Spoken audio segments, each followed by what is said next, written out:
Good afternoon, everyone. I am Kenny Boss. I will be your moderator for today. It's my pleasure to welcome you to today's Pavement Design webinar.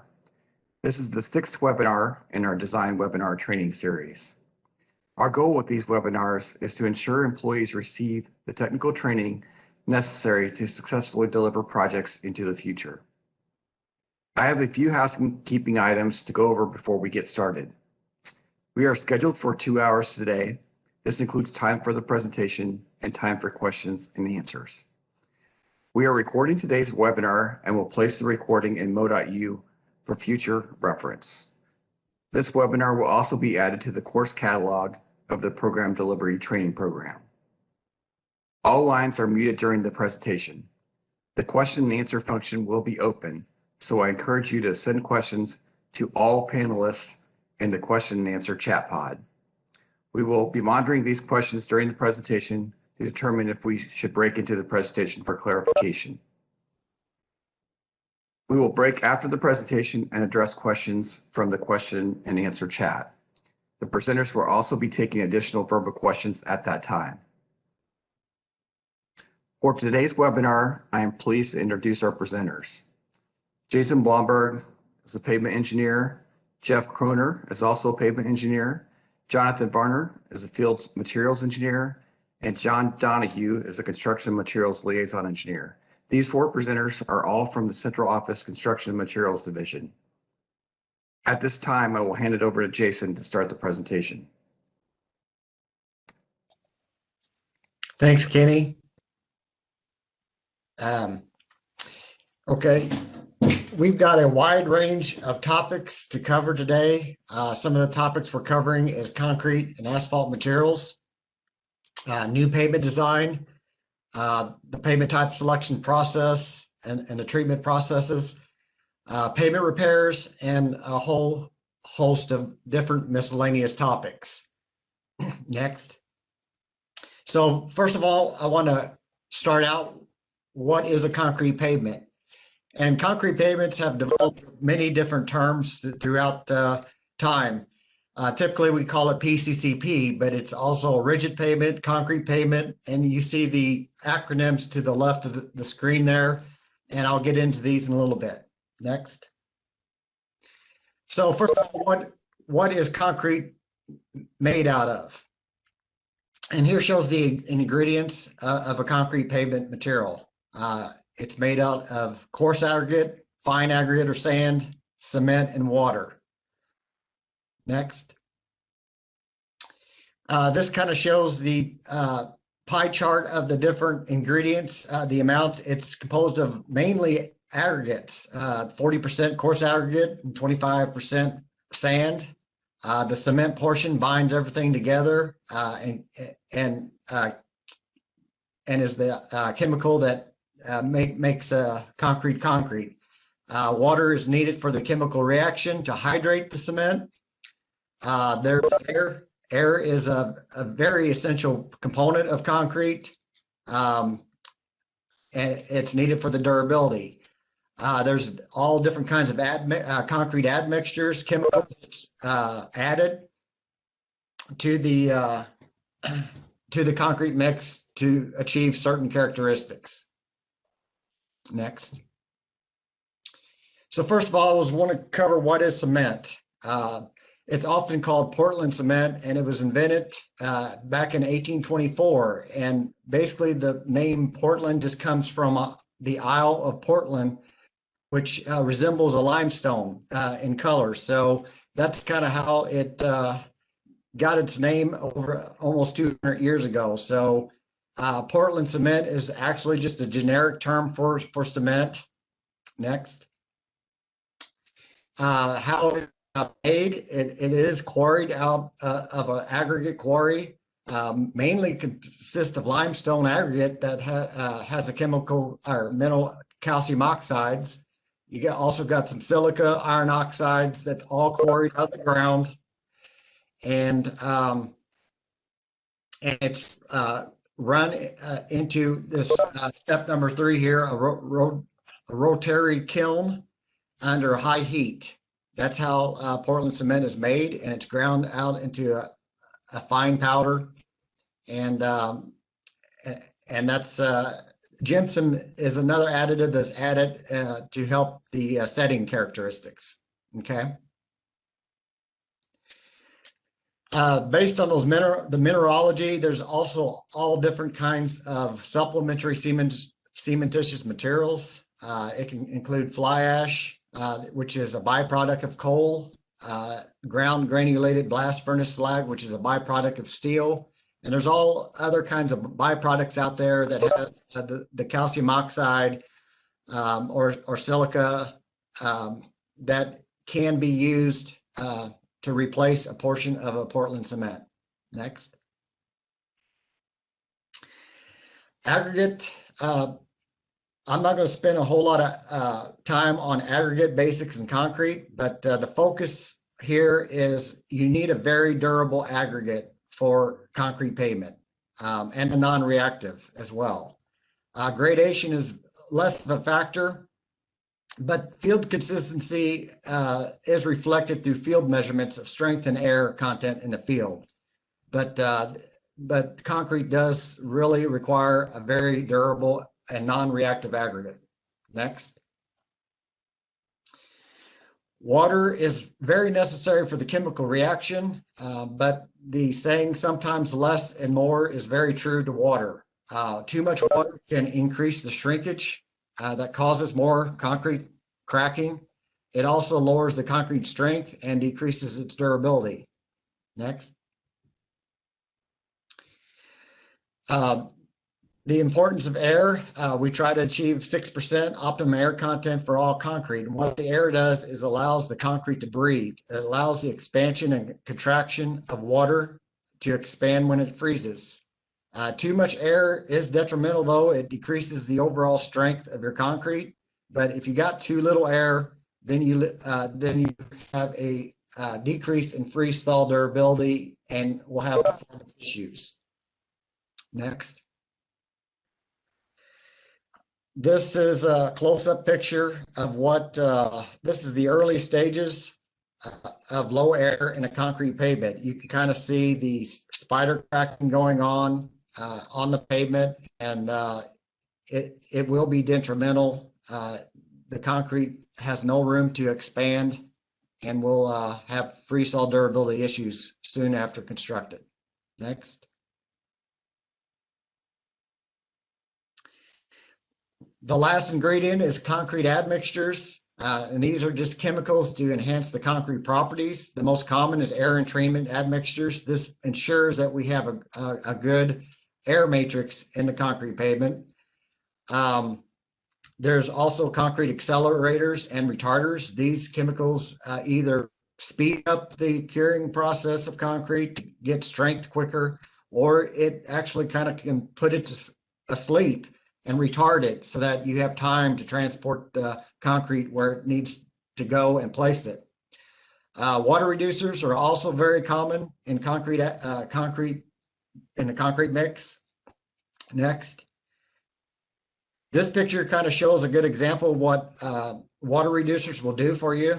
This is a picture of a slump test, and on the left-hand side of the screen is kind of a typical paving concrete mixture, but if you have to work with it or on a hand pour or try to move the concrete mixture, it's very difficult. Water reducers are often added to achieve a more fluid concrete mixture, kind of like what's shown on the right after a slump test. It provides a flowability of the material so it can be easily placed or easily transported a lot easier.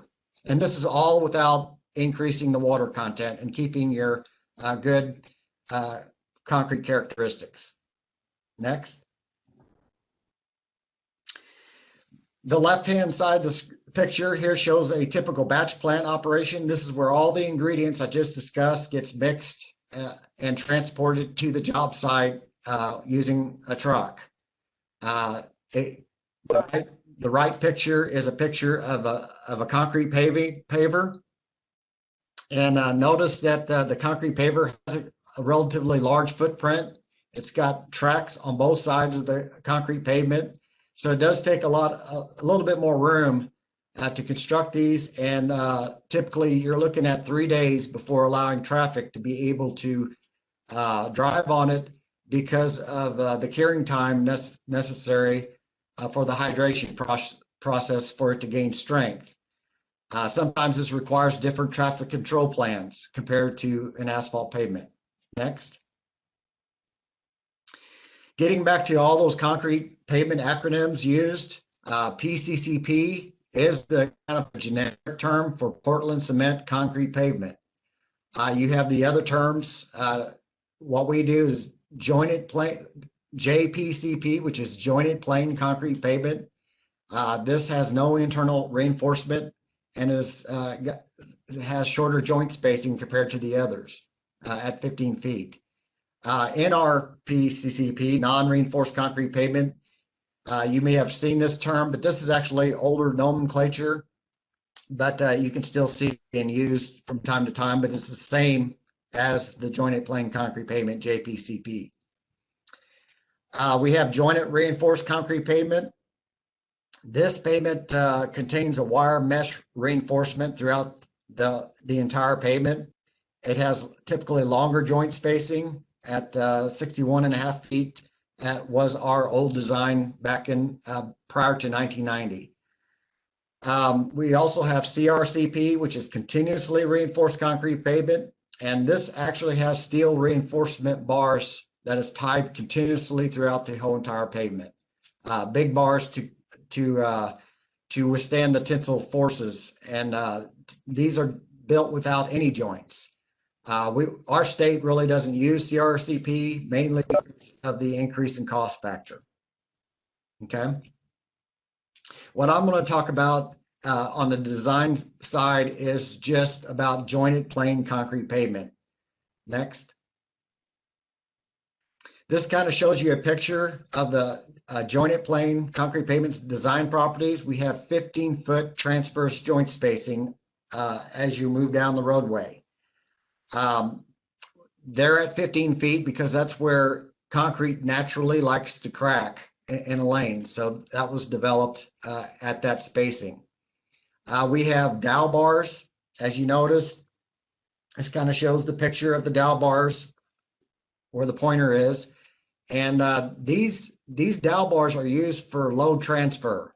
And it is used to prevent the faulting from occurring from one panel to settle versus the other side. Tie bars are also installed throughout the middle of the pavement or along the edges, but what these do is prevent lane to shoulder separation or lane separation. And that is just to tie the pavement together. Next.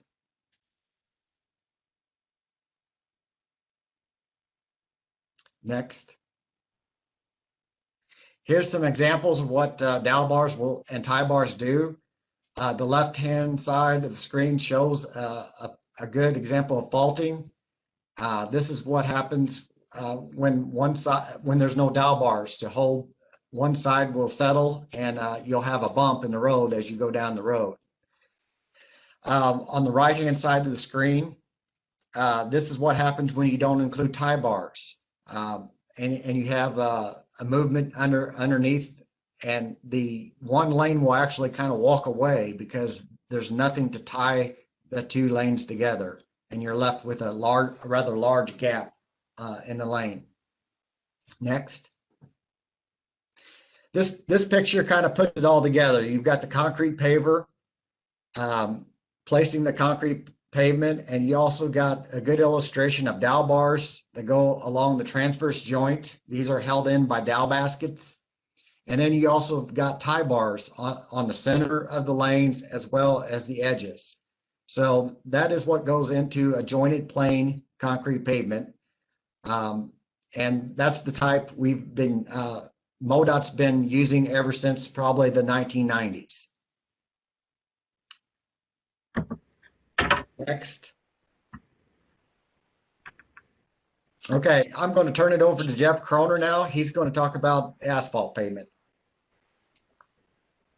Okay, so in this section of the webinar about what's in asphalt, the different types of asphalt, and how do we select different types of asphalt for our pavement designs. But before we do that, for the new designers that's out there, I thought maybe we should talk a little bit about some quick definitions and some terminology that's often used interchangeably. So when we're talking about flexible pavement or hot mix asphalt, we're really looking at focusing on three sections in our specifications: 401, 402, and 403. This is the meat of the specs on flexible pavement. Now, these specifications will refer to other specs as far as aggregate gradation and so forth.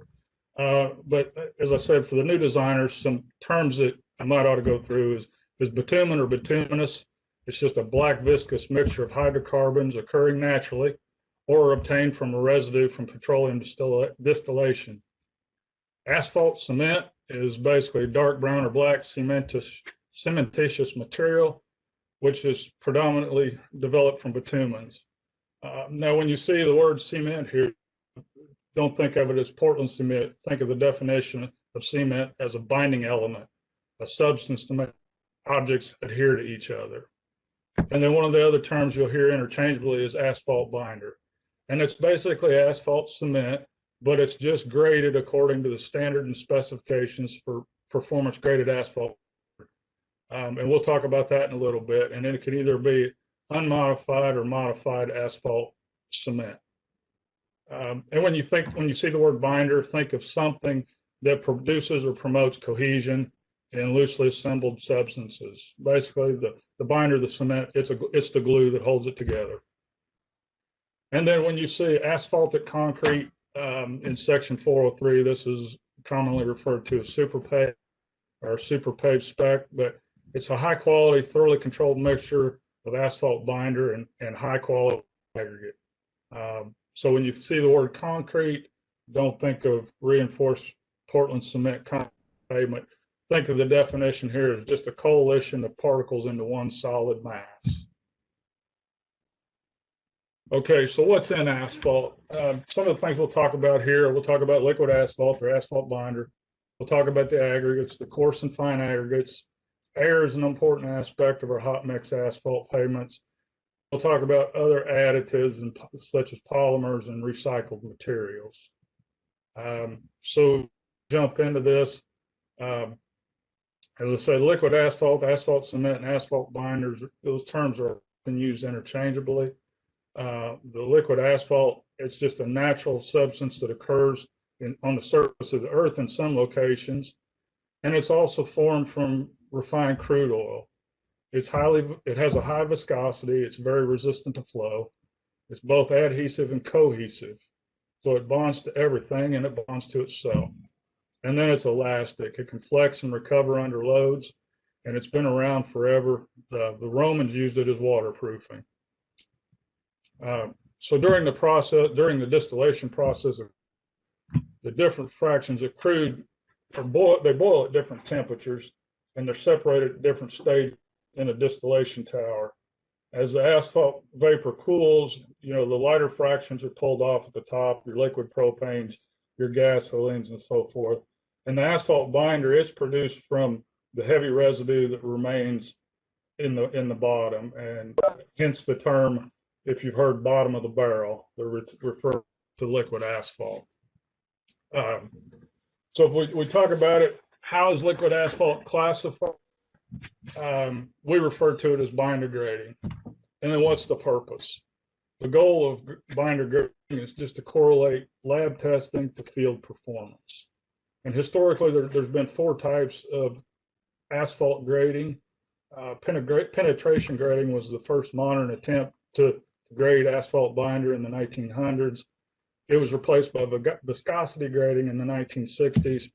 And then what we use now, as far as, in design, is what we talk about performance grading. And we'll go into that a little more in detail. And then lastly, I'll briefly cover the fourth process, which is referred to as massacre grading, which stands for multiple stress creep recovery.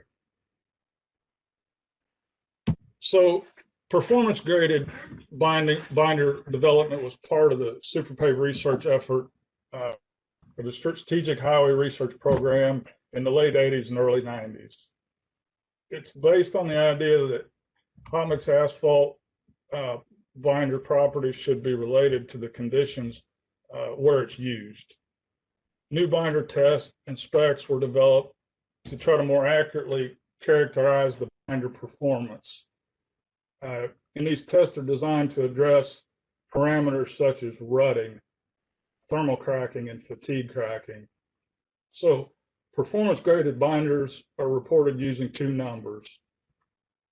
The first number here, the 64 degrees, is the average 7-day high pavement design temperature. How warm is the pavement expected to get during the summer on a 7-day average? And then the second temperature, or the second number here, is the temperature on the low end, actually negative 22 degrees Celsius. And that's basically the anticipated design low pavement temperature for the life of that pavement. Sorry, I got to quit using my roller.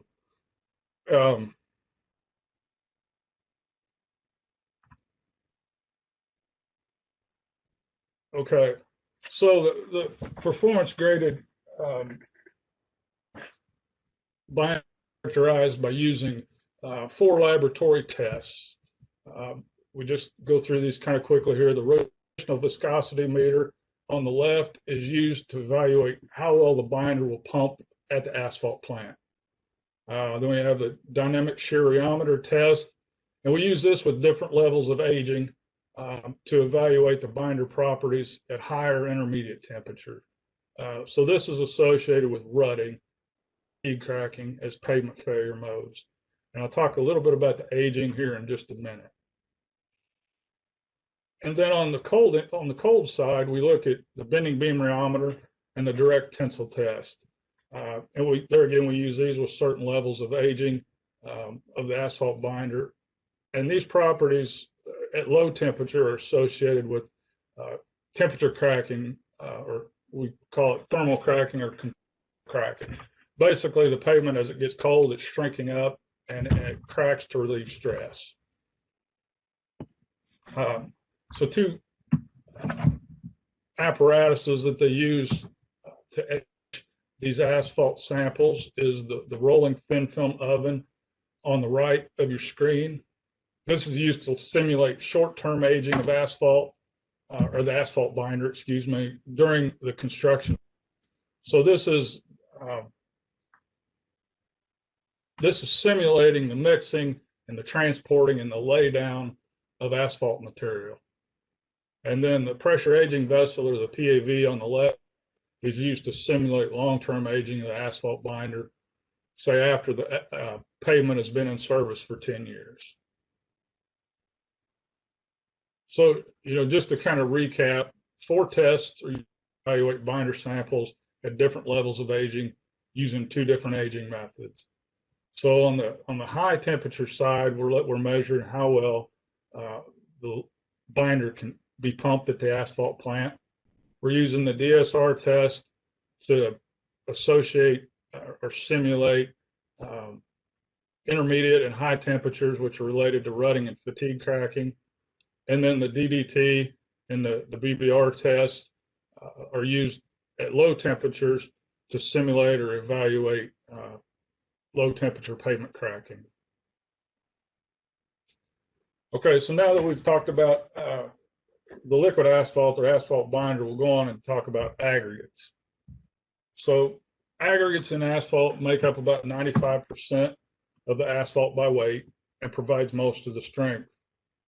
Quarries produce aggregates but knock ledges into aggregates. Now, not all aggregates are the same or of adequate quality, and some mixes that we use require steel slag for a percentage of the fine aggregates. So we're interested in and test an aggregate's durability, hardness, and absorption.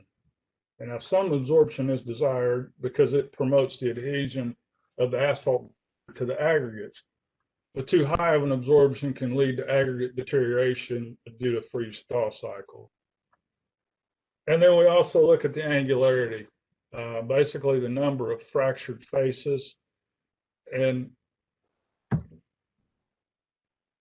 we set limits on this as well, but aggregates with multiple crushed or fractured faces provide a stronger structure and better skid resistance. It's just kind of intuitive that if you were driving on a gravel road, as in the top portion of the photo here with the cubical aggregate, that aggregate is going to interlock and have a better tendency to support the weight of your tire, the weight of your vehicle, as opposed to if you're driving on a gravel road, more or less marbles. These are going to roll around, and basically your tire is going to end up wanting to plow through this type of aggregate. So we set limits on the number of crush faces and the angularity of the aggregate that we specify. And then we also look at deleterious material. And this is basically a term for desirable aggregate or foreign materials such as clay or shale. And then one of the most important things we look at is aggregate size or gradation. And we'll talk about that here going forward. So the photograph on the right shows a stack of sieves and a shaker, and then an individual number 4 sieve out of that stack. The openings in the sieves get progressively smaller as you go down the sieve stack, and this is the process of size aggregate samples.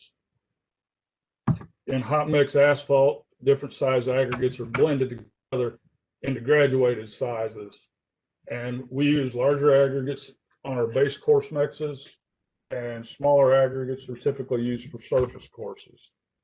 And then we have dense mixes, which on the surface lift as well, to help close up the surface and keep water out.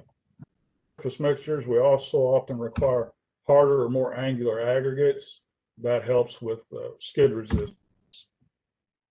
And then lastly here, the hot mix asphalt lift thickness is governed by or determined by the aggregates gradation.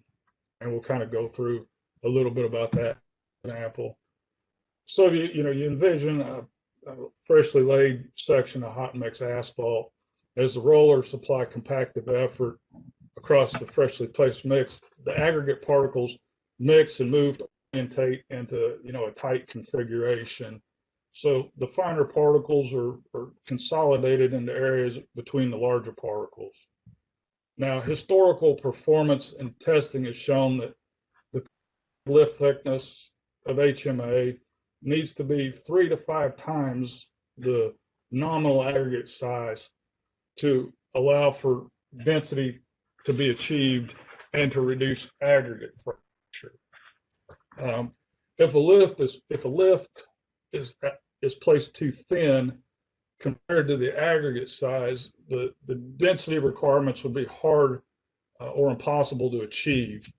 And then excessive compactive effort beyond that point will create aggregate fracture, which is uncoated surfaces, which leads to raveling, stripping, and ultimately reduced durability. So nominal aggregate size is defined as one size larger than the first sieve with more than 89% of the material passing. So if we look at the gradation spec here for plant mix bituminous base, the first one, and this is at a spec section, the gradation's out of 4013. The aggregate size, excuse me. So if you look at this example, the first sieve where 89% would be passing would be the 3/4 inch sieve. So the nominal aggregate size, nominal maximum aggregate size definition is one sieve size larger. So this would be classified as a 1 inch nominal maximum aggregate size. Therefore, the thinnest that we would lay a lift of bituminous base would be 3 inches. Now, the aggregate size can affect hot mix asphalt in several ways. Instability may result from excessively small maximum sizes and poor workability, and or segregation may result from excessively large maximum sizes. And we'll go through some examples here in just a little bit. So now that we've talked about asphalt binder aggregates, we'll talk about air and why it's important. in hot mix asphalt pavement. So in short, it allows room for the asphalt pavement to expand. Our target range during construction, the mix type, is 3 to 8% air, which results in a field compacted density of somewhere between 92 and 97%, compared to the lab compaction sample at 100% density. So too high of air can result in consolidation rutting, raveling, stripping, accelerated aging, and fatigue and or block cracking. And too low of air results in a mix not having room to expand, which can lead to plastic rutting or high cement content, which would lead to bleeding or flushing on the surface. And basically what this means is the liquid asphalt is rising through the mix and it's consolidating on the surface. So you'll see kind of fat or shiny spot, which provides really poor skid resistance. So now I'll briefly hit on some other additives and ingredients in asphalt, but we won't go into these in great detail. So you'll hear RAP, recycled asphalt. This is used to lower the cost by replacing a percentage of the aggregate with recycled pavement. And then RAS is recycled asphalt shingles. These are used to lower the cost of the mix by replacing a percentage of the required asphalt binder with asphalt cement from the recycled shingles. And then we use fibers in some mixes, and this reduces binder drain down. And we'll go into that a little bit more a little later. And then we have rejuvenators. These are used with RAP to replace lighter molecules of the asphalt binder that have oxidized over time and have led to age hardening. So in short, we're replacing some of the lighter fractions of molecules from the binder that have just oxidized into the air over time. And then some aggregates require an anti-strip agent, and this is an additive to promote adhesion of the asphalt binder to the aggregate particles. And then we'll talk here a little bit briefly about asphalt modifiers, and these are commonly referred to as polymers or grouped as polymers. So the challenge with HMA pavement design has been to develop a mix that performs well over a wide range of climate and traffic conditions. A softer binder performs well in colder temperatures, and it's resistant to age hardening and shrinkage cracking in cold weather, but it's highly susceptible to rutting in hot temperatures and traffic. Whereas on the other hand, a hard binder performs well in high service temperature areas and is more resistant to rutting, but it's highly more susceptible to thermal contractual cold weather, cracking in cold temperatures. And then, as I briefly mentioned before, the asphalt binder oxidizes over time when it's exposed to the sun, and the lighter petroleum molecules evaporate. This is referred to as oxidation. The binder continues to do this over the life of the pavement, which results in a slow increase of stiffness. And this is referred to as age hardening. So lab testing has shown the use of polymers can be added is the SBR and SBS to expand the range temperature where a binder will serve appropriately.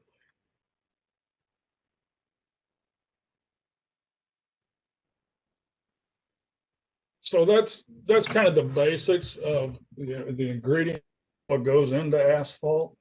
So now we'll talk a little bit about volumetric, and then we'll go into the different types of asphalt that MoDOT uses.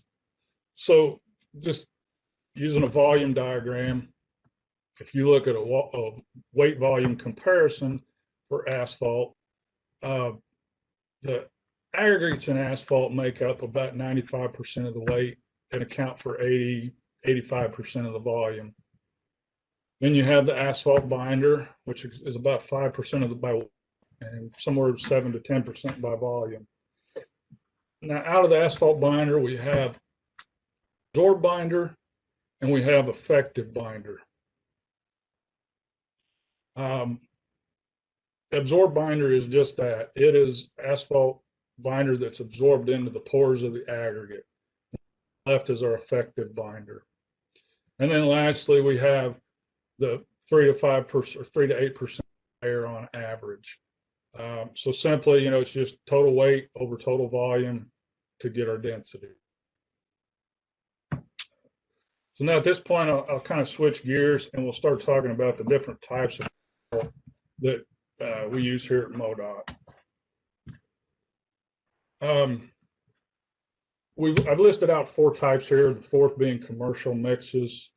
We won't discuss those in this webinar, but just be aware that commercial mix is something that an asphalt producer would use to pave a parking lot for one of the box stores. Our maintenance sheds will oftentimes purchase commercial mixes to use for patching. But what we'll talk about here today is number 1, a super pave. The acronym comes from Superior Performance Pavement.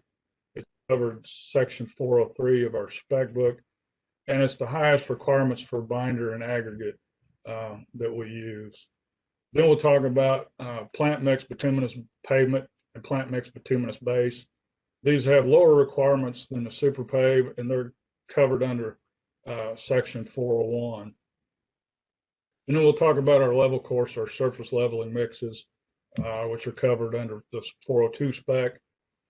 These have limited testing requirements, and we'll talk a little bit about those as well.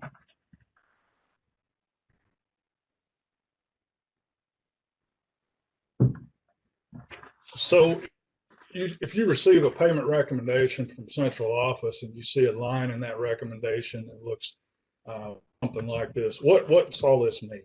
Well, quite simply, the 2 inches, the lift thickness, SP is super pave. Now the 190, that's the nominal maximum aggregate size of the mix that we're using. And this is actually in millimeters. You got to move, to make the conversion, you got to move the decimal one place to the left.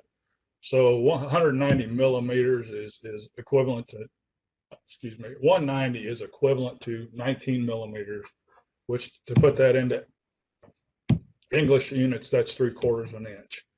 And I'll bring up the gradation chart here in the next slide. And this one is actually covered in 40311. Then next is the level designation, and this is in spec 40312, and I'll talk about that here on the next slide. And then simply, we've already covered this, the PG graded binder, your 7-day average high temperature, and your low temperature design temps. So in 40311, this kind of spells out all the different nomenclature you may see for super pave, all the different mix types. So basically, there's 5 different aggregate sizes here. The 048, that's a 4.75 millimeter at nominal aggregate size, which is a number 4 sieve. And then you go all the way to the SP250, which is a 25 millimeter or a 1-inch nominal aggregate size rock. The X here denotes the traffic type, which comes from 311. And quite simply here, the higher the easel count, the higher level of traffic. So a design level B is the highest design level of traffic that we use.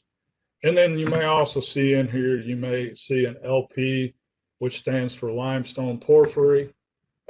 Porphyry it's a hard igneous rock.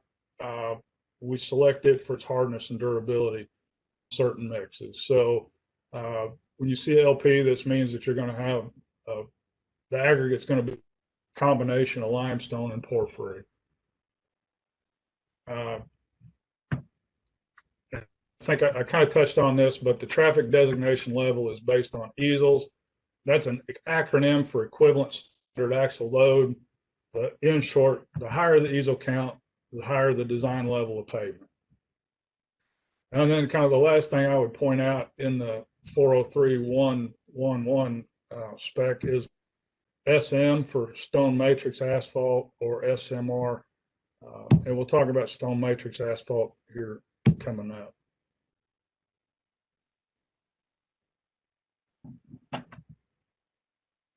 So as we mentioned, 403, that's a high performance super pave. The testing requirements are much stiffer here, more stringent. We generally use super pave on routes where your average annual daily truck traffic, keep in mind this is truck traffic, not just vehicle traffic. So when the daily truck count gets to be above 600 to 800, that's when we start considering using super pave. Then we have the fine graded mixes and the coarse graded mixes, and you can see the difference in the gradations here in this chart. For instance, for the SPO 48, 100 that material has to pass a 3/8 inch sieve, whereas on the other extreme for the base course mix, 100% has to pass an 1.5 inch sieve. So you can kind of see the difference there.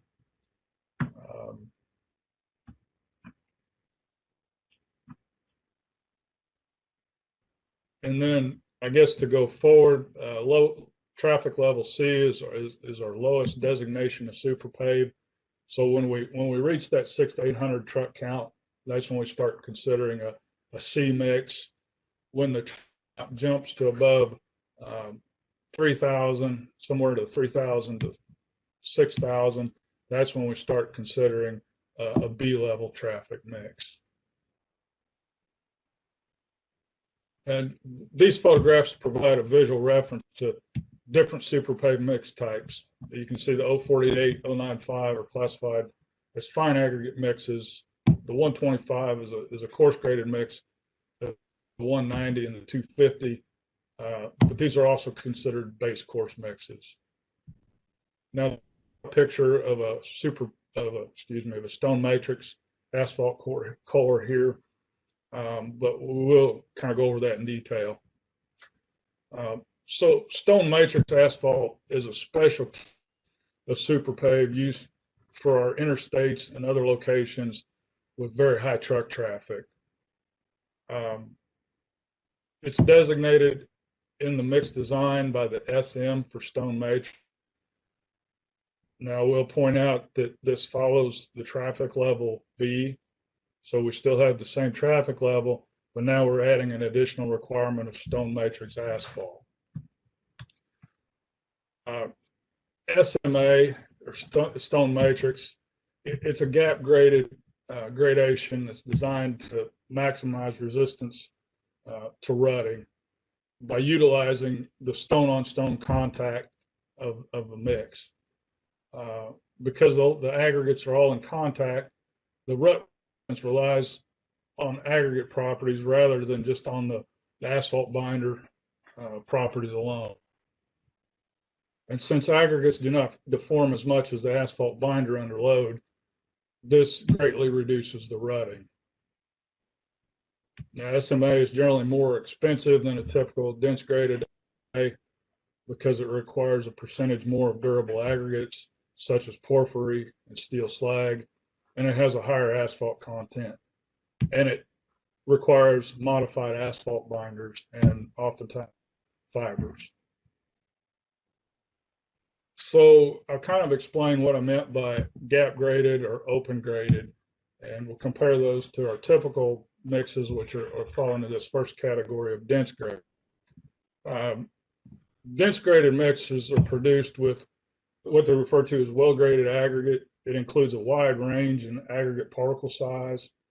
Typically, large aggregates are surrounded by asphalt particles, asphalt cement, and then smaller aggregate and fines.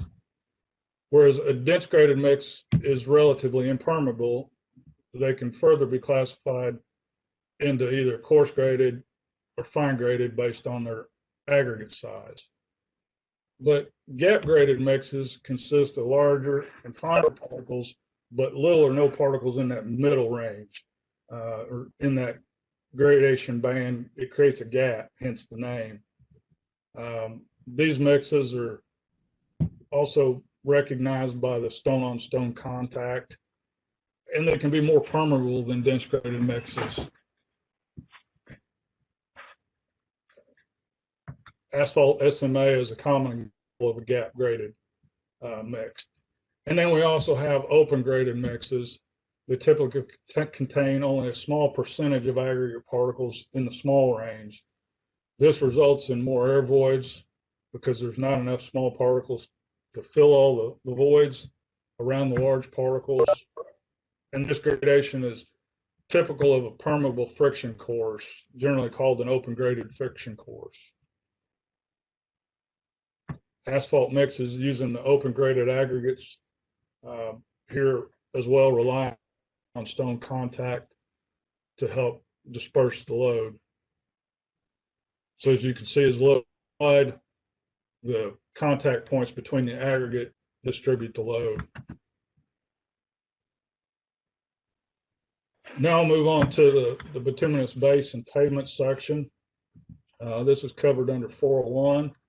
And basically we have three types of surface mixes here, the BP1, BP2, 3, and then we have one base course type, bituminous base.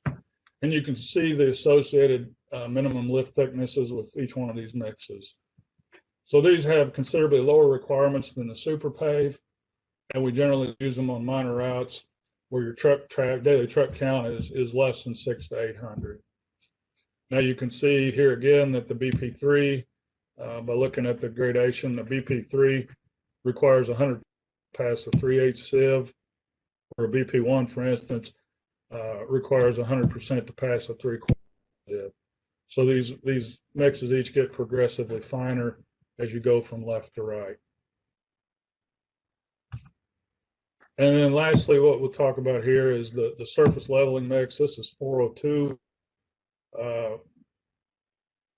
Oftentimes 402 will refer to section 401 for mix requirements, but there is not a bit base or BP1 gradation for surface leveling because we don't lay it thick enough. These we use on our minor and low volume routes to correct profile and rutting issues, basically to speed up the surface. Now testing is limited, and compaction requirements on a surface level mix are limited to 3 passes with a 10-ton roller, because oftentimes existing roadway may not provide enough adequate stiffness to compact against. And additional compactive effort then does more harm than good. And oftentimes, you know, when we design these, the mix is based on an average depth of 1 inch or 1.25 inches. But the reality is when you're placing that on a rutted roadway, the rutted areas are being laid a lot thicker, and the high spots are being laid really thin, less than 1 inch. So additional compactive effort on these thin spots leads to aggregate fracture, which we talked about earlier, which decreases the surface life. So kind of in summary, 403, that's our super paved spec or high quality mix. 401, plant mix bituminous base and pavement, and 402 is the surface leveling spec. So kind of in summary, to put it all together, as far as aggregate sizes, we lumped the 048, 095, a BP3, all those fall into a fine graded surface mixture. Our coarse graded mixes are the 125, a BP1 and BP2. Now they're still surface mixes, they're just coarser grade surface mix. And then our base course mixes are the SP 190, 250, and the bit base out of section 402 or 401. So now I'll switch gears and kind of talk about how do we select mix types. So this table is from the section 452 out of the EPG, and it kind of gives a very basic outline based on route type and truck volume, where we typically use what mix. I'm going to go ahead and expand on that a little bit with this next table. Now this table here is not in the spec book, but I want to give a summary of how we select mixes for different locations.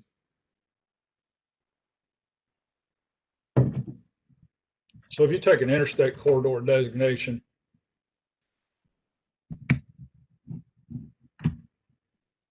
where the ADT, the truck traffic is greater than 6,000 a day, that's where we're going to use a stone matrix mix designated by the SM here in the first column. We still have a traffic level B on the top two lifts. And then we use the same high grade, the 76 minus 22 binder on the top two lifts. The remaining underlying lift is some thickness. Depending on the truck count, this will change. The higher the truck count, the thicker that number will be, where the X is. That's the traffic level C250 mix, and we always use a C minus 22 binder on the bottom. When you get into interstates and majors where your truck counts falls between 3,000 to 6,000, that's when we just go with a B mix typically. The stone matrix requirement is not included here, but we still require the high grade 76 minus 22 binder for the top lifts. And then as you go down the line here to majors, where you're say between 1,000 and 3,000 trucks a day, that's where we're looking at our SP 125C or 095C type mixes. I just used the 125 here as an example. And then our binder content or binder selection would also drop to a 70-22 for the top two lifts. And then if you get down to the majors and minors where you have 600 that this is kind of the gray area, but the 800 to 1,000 or 600 to 1,000, 600 to 800 range, it kind of depends on location and special characteristics, site characteristics here. But we're using a C mix with 64 minus 22 binder. And then when we get below that 600 to 800 traffic level, that's when we're going to the other specification and using a one and a bit base mix out of section 401. And one thing I would note here is typically we do what we call bump grade the binder for areas with high truck traffic and slow moving locations such as roundabouts and signalized intersections. So what I mean by this is if you have a major route that goes through a town and you have a signalized intersection, and based on the temperature requirements, you would fall into that 64 minus 22 binder category. We'll bump up to the 70 minus 22 binder for heavy traffic, and then we'll bump it up again to a 76 minus 22 for the slow movement, for the stopping movements to resist the rutting. And that's one of the flaws with the performance graded binder grading system, is it does not account for slow moving, really high volume truck traffic. So that's kind of the segue into the last thing that I wanted to talk about, and this is the massacre grading system. As designers, you won't see this. We don't use it to produce plans and specifications at this point, but contractors are using this grading system to produce asphalt for us. So basically, since the 90s, field performance has shown that, as I mentioned, there's some shortfalls with the PG system. It was developed based on unmodified binders, or what was called neat binders at the time. They didn't have any of the polymer additives in them, which help with rutting, or help reduce rutting in high volume, slow speed situations. So at the time, rather than to change the specifications or the test procedures, they had to elevate or bump the high pavement temperature, which would require a higher stiffness for the binder in those areas. And as I mentioned, this has been labeled bump grading. And I kind of went through an example of that just a minute ago. So this performance issue has led to the implementation of the massacre grading system in 2015. And basically what it does is it's not a completely different system. It's just an extension of the performance graded system. Excuse me. And what it does is bases everything on 6422 base asphalt binder, and then they use the modifiers, the polymers, to adjust the binder characteristics based on traffic load. So you may see something, for instance, it says 64S22. That's a 6422 binder for standard level traffic, and that falls less than 3 million traffic each. And then they advance upward to a heavy category, a very heavy, and an extreme category. So on the left here is the rough PG grade equivalents.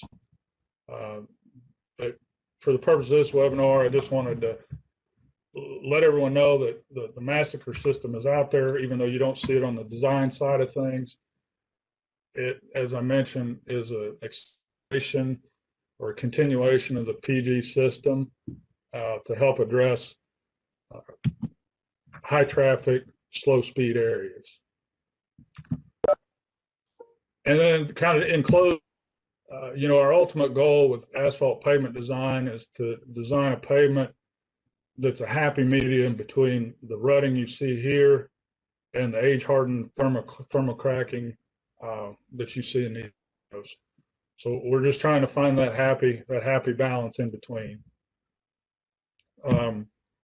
That concludes kind of my asphalt portion of this presentation. So I'll turn it over to Jonathan Varner now to talk about our full depth pavement designs. Hello. On new full depth pavement designs, what MoDOT does is use an alternate bidding process to get a concrete and asphalt option for a new pavement project, so that the two industries are competing head to head to get us a better price for the new road. The two aren't the same. Concrete lasts longer, and once you construct it, you typically don't have to do as much with it. Asphalt works out a lot quicker because the binder just ages out. If you want to see a side-by-side comparison, look at northbound and southbound 63 north of the Missouri River headed into Jeff City. Southbound 63 is a concrete section that was constructed right after the 93 flood, almost 30 years later, and it looks, we've not done anything to it. The northbound 63 on the opposite side, they milled and filled that the latest time in 2014, and so that surface lift will need to at least be milled and filled in the next few years. So to try and balance out the higher initial cost of concrete versus the lower initial cost of asphalt, we go through an alternate bidding process, and we'll get to that later. Next. So when we get a request for new pavement design, we need information about the roadway, the traffic, and soil information if possible. On the roadway, we need to know the number of lanes and the lane width.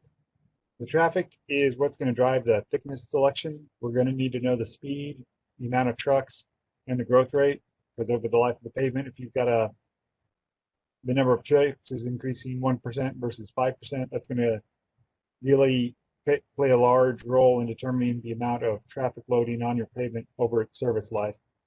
And then soils information is going to be pertinent.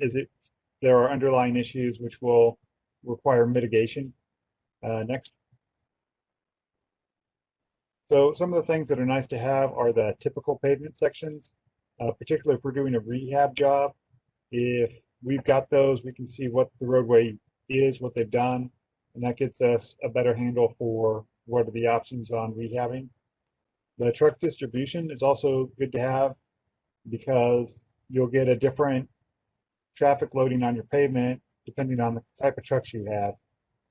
With that, we would also need to know if there are any special loading situations, like if we've got a pavement that's going by a quarry or going into an industrial park, something where you're going to have a lot of heavy moving truck traffic moving in the same pattern, that's going to cause a lot of distress on the pavement. And then last is soils information. If the soil underneath where the roadway is going to go is weaker than normal, then we may need to take steps to mitigate the quality of the subgrade. Next. So once we have all the inputs, what we do with the ME design process is we actually tell the program what thickness we want to use, and then the program evaluates that pavement thickness for distress and sees if that's thickness holds up to the distress over the service life of the pavement.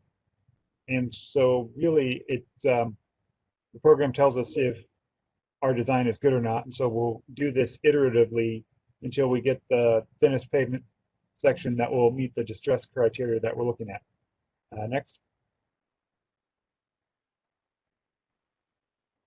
So for an asphalt pavement, we're looking at fatigue cracking and rutting as the distress thresholds that will limit the pavement thickness design. So in this case, we're looking for the thinnest section that will be under 10% fatigue cracking at 30 years or under ½ inch of total rut depth at 30 years. So if we go to the next one. We have a similar scenario with concrete, except the distress patterns are slab cracking and faulting.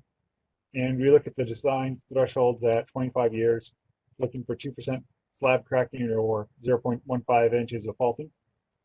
Next, please.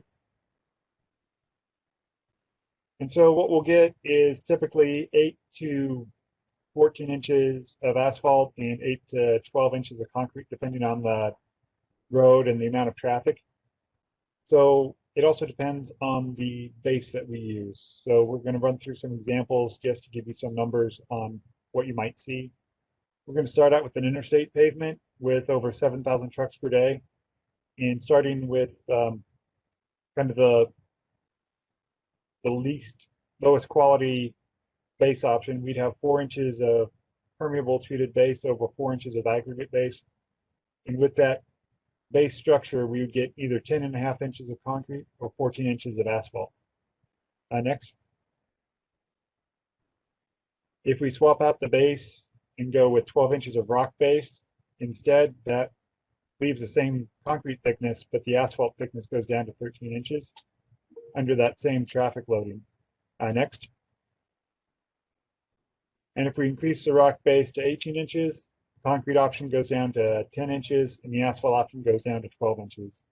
The concrete option tends to not be as sensitive to the base that we use. Asphalt definitely is. The better the base, the thinner the asphalt section can be.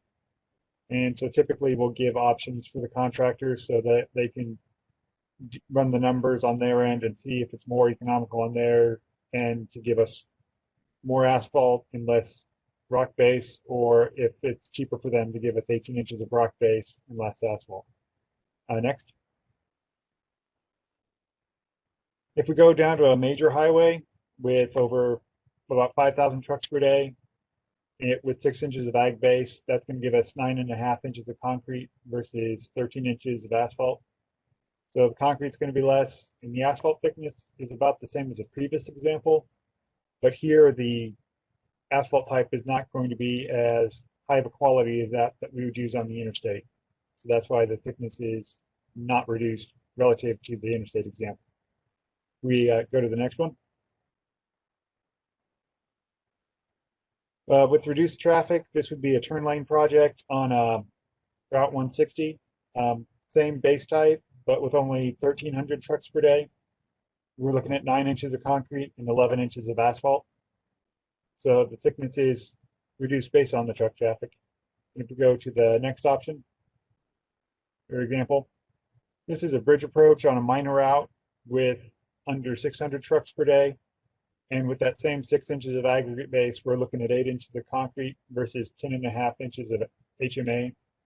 But in this case, the HMA is a lower quality asphalt, the section 401 asphalt that Jeff was talking about earlier. Next. And then on our low volume routes, our letter routes, it's a This is also a bridge approach. We're only looking at 4 inches of aggregate base, which gets us to 8 inches of concrete and 10 inches of asphalt. Next. So what we're seeing here are the life cycle cost assumptions for a 45-year design life. These are how we set the distress limits between the concrete and asphalt. And they're not the same because the treatments that occur over the life of the pavements are not going to be the same. So this is set in place with agreement with industry so that because the asphalt and concrete are competing against each other, so this is what we've set in place that everyone's agreed these are the rules that we're going to go by so that we can use this alternate bidding process. So on asphalt, it's going to assume a mill and fill of the surface lift 20 and 33 years after construction, whereas concrete is going to have a 1.5% slab replacement and diamond grinding at 25 years. And from that, we get our distress thresholds for when we run the ME design program. Next. So to just show you in pictures, this slide and the next are from the asphalt and concrete section.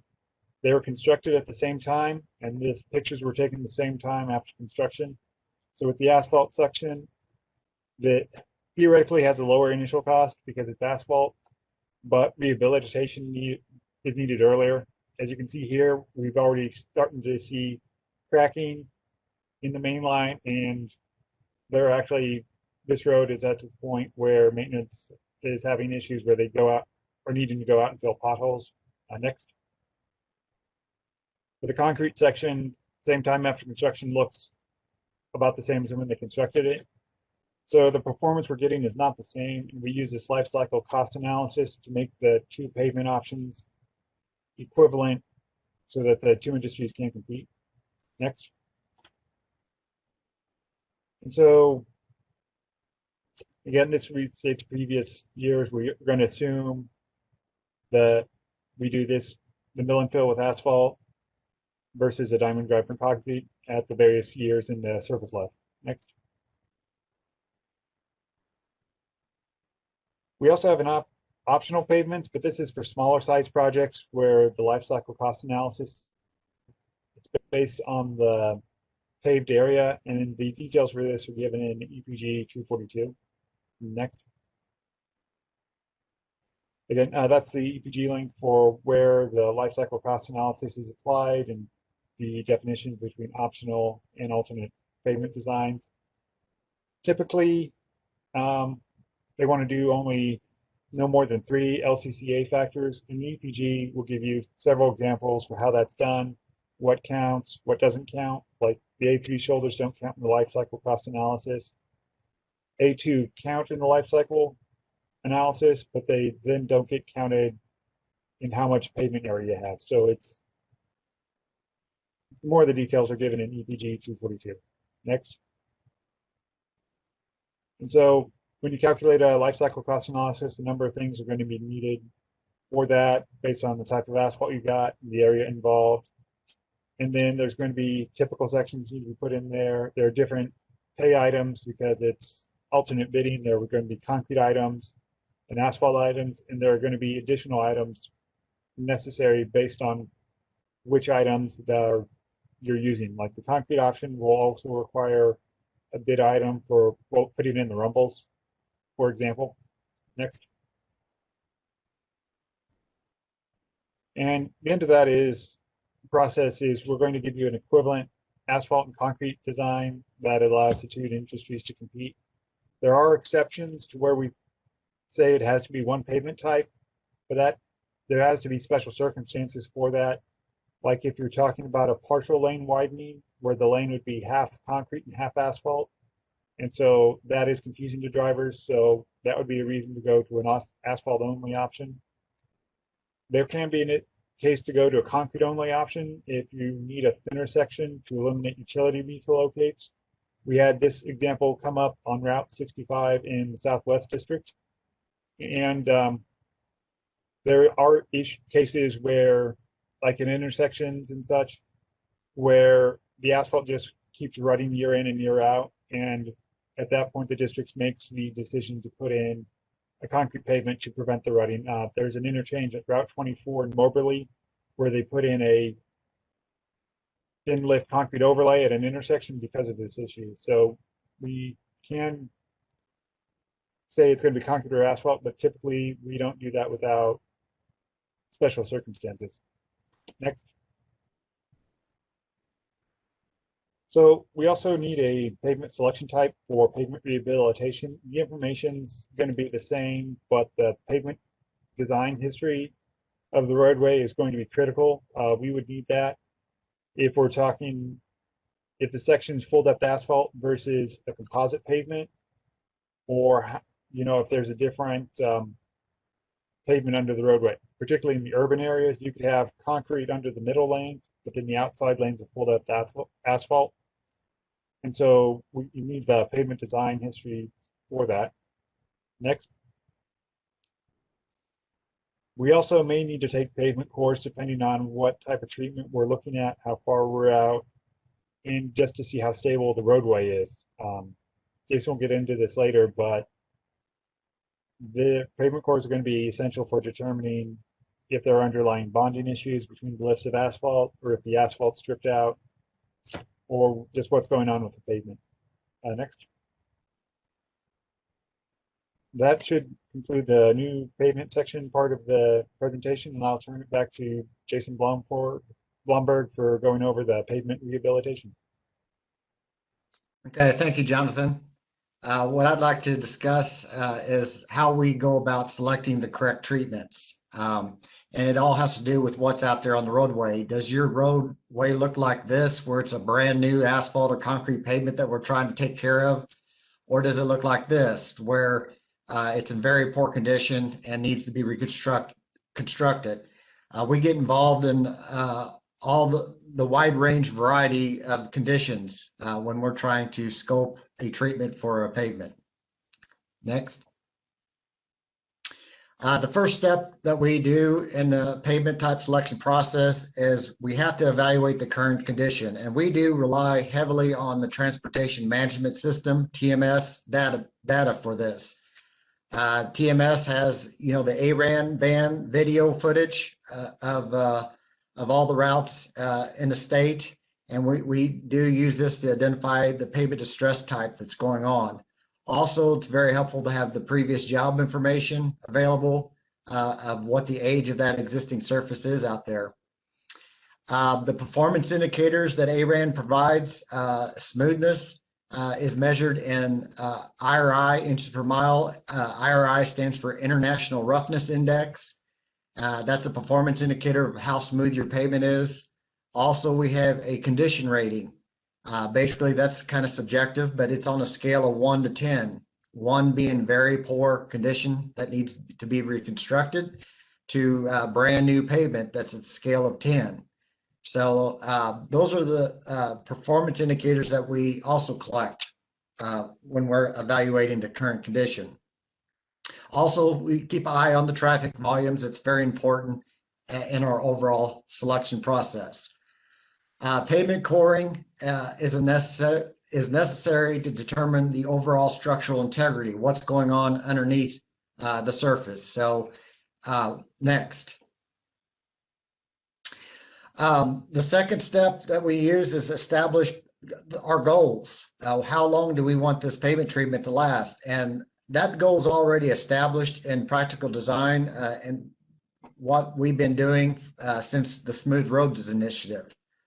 We're maintaining a good service life of 7 to 9 years on our pavement treatments. And what does it mean by keeping 7 to 9 year pavement in good condition? And that's kind of taken out of our tracker measurements of those performance indicators of our TMS data. For our interstates and major routes to be considered in good condition, we have to have that International Roughness Index, IRI, less than 100 inches per mile, or our condition rating greater than or equal to 7. That's what we try to aim for to keep in good condition for at least 7 to 9 years. As the traffic volumes go down to the minor routes and low volume routes, our standards are not as high. So they have a little bit different criteria, but as you can see, it is similar to the good condition, has the performance rating as well. Next.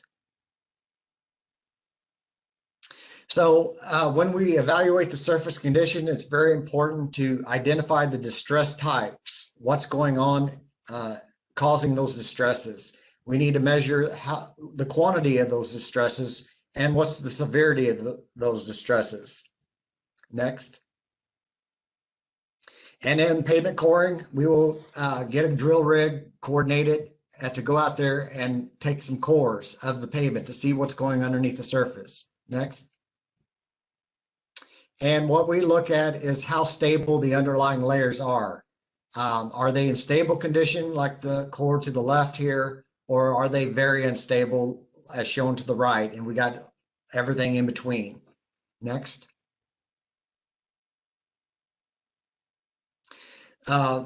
Pavement coring is very important for us to really get a good pavement type selection to you.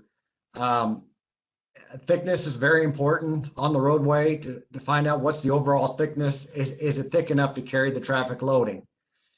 Strength of these cores is also evaluated. What we do in the lab is we take this core and we split it in half, and we have the capability of measuring how strong that core is when we split it apart. Also, what we do is try to determine the amount of stripping occurring. Next. When we split a core in half, we like to see the aggregate fractured faces like this core represents. And what is that? What that means is that your bond of your asphalt and aggregate is stronger than the aggregate itself, which that means it's very stable.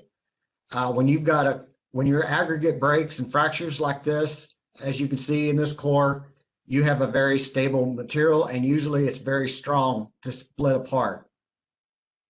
Next.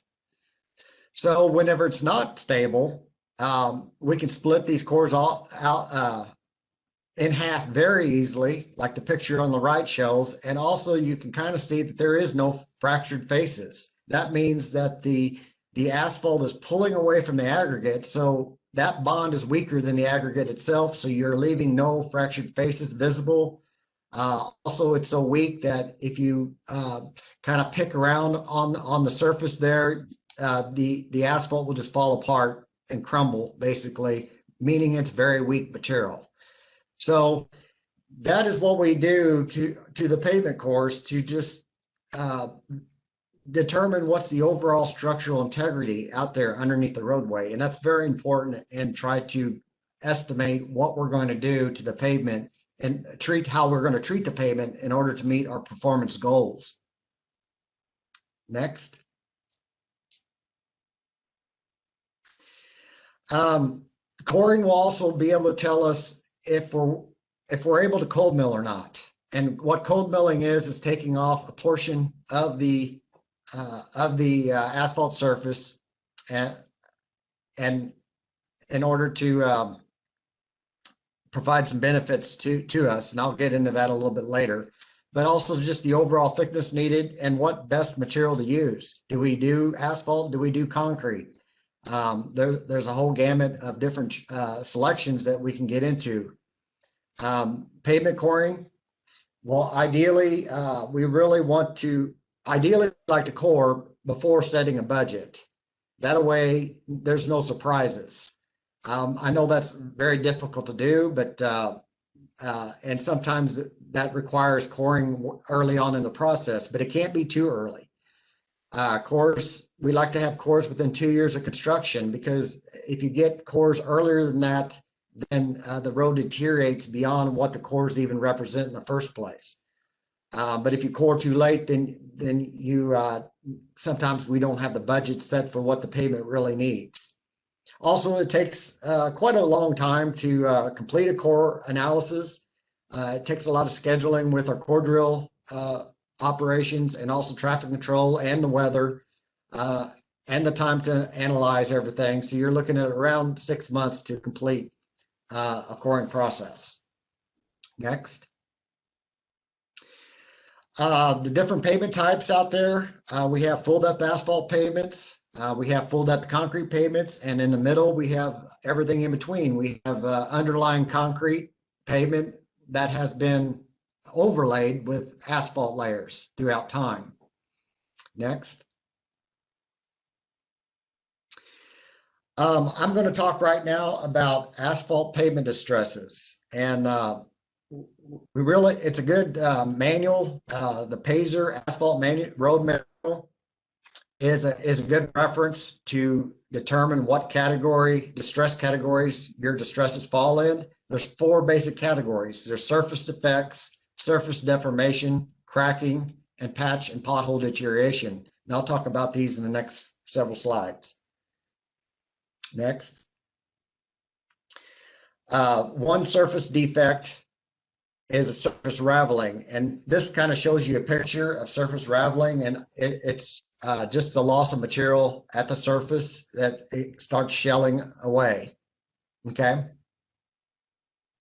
The next surface defect is flushing and bleeding. I believe Jeff kind of explained that in his mixed designs, but that is when excess asphalt bleeds up or migrates up to the surface of the pavement.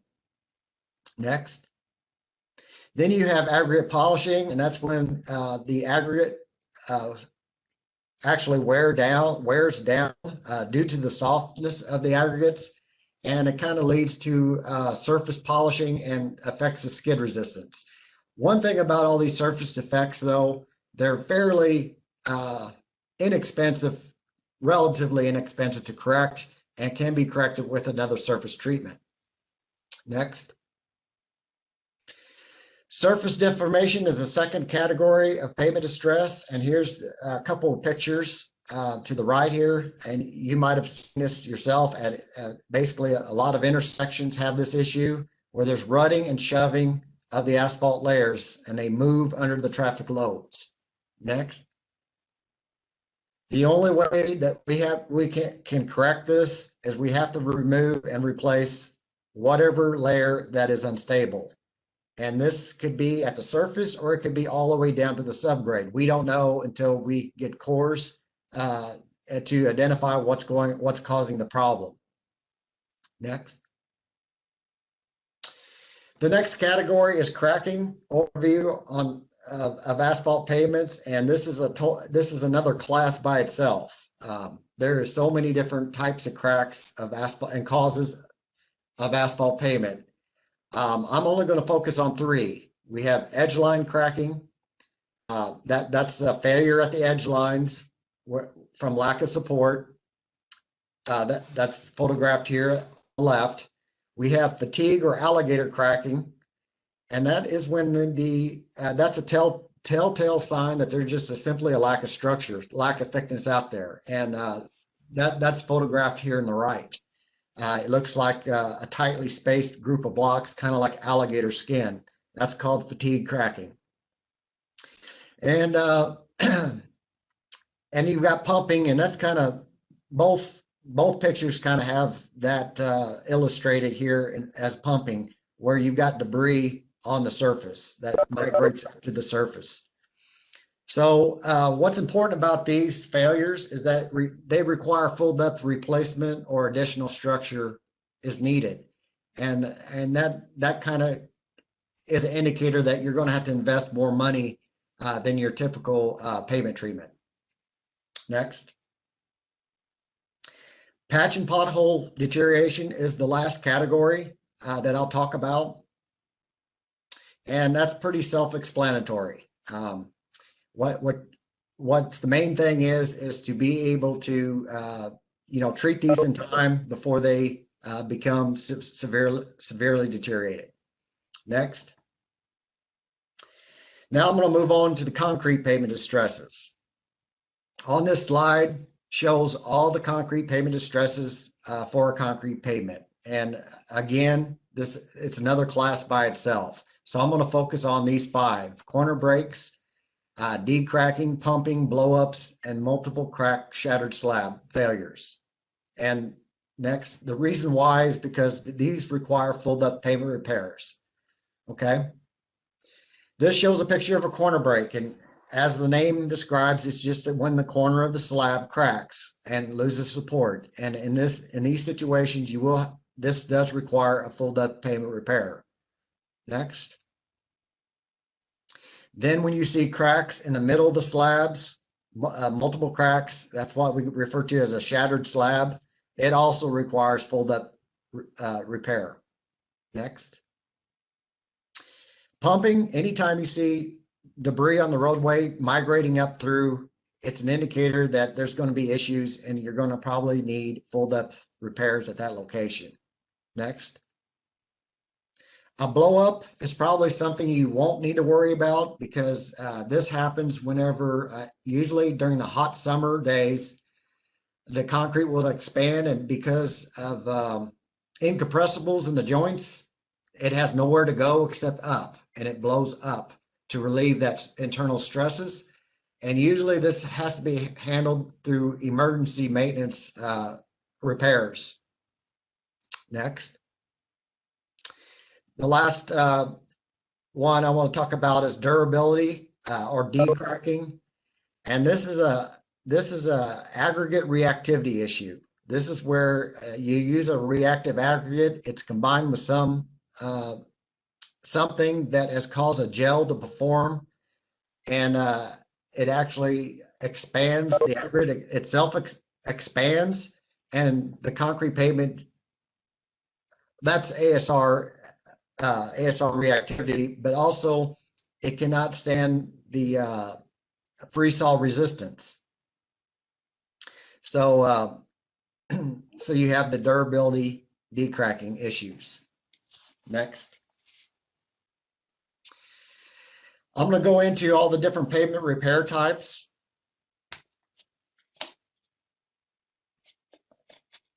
Starting with full depth pavement repair. And one thing about full depth pavement repair is that you have to have a concrete pavement underneath or on top, because that's what is meant by full depth pavement repair. Next. You're dealing with a concrete pavement or underlying concrete pavement, and you're completely removing it full depth, and you're replacing them with non-reinforced Portland cement concrete. Next. This is the most difficult repair to set up in a contract because there's so many different bid items for full depth pavement repairs. You've got to count your full depth sawing that's required in linear feet. That's the perimeter length, and any internal transverse saw cuts 6 foot or greater. You've got to make a count on all your dowel bars and tie bars that's needed, and dowel baskets if needed, and keep a total on that. You've got a bid item for furnishing and placing the concrete material itself. And you also got to count for your aggregate base that's needed and subgrade compaction. Lots of different bid items to set up and be aware of to get this correct in a contract. Okay. Now I'm going to move on to partial depth pavement repairs. There's 3 different kinds of partial depth pavement repairs. I'm going to start with Class A.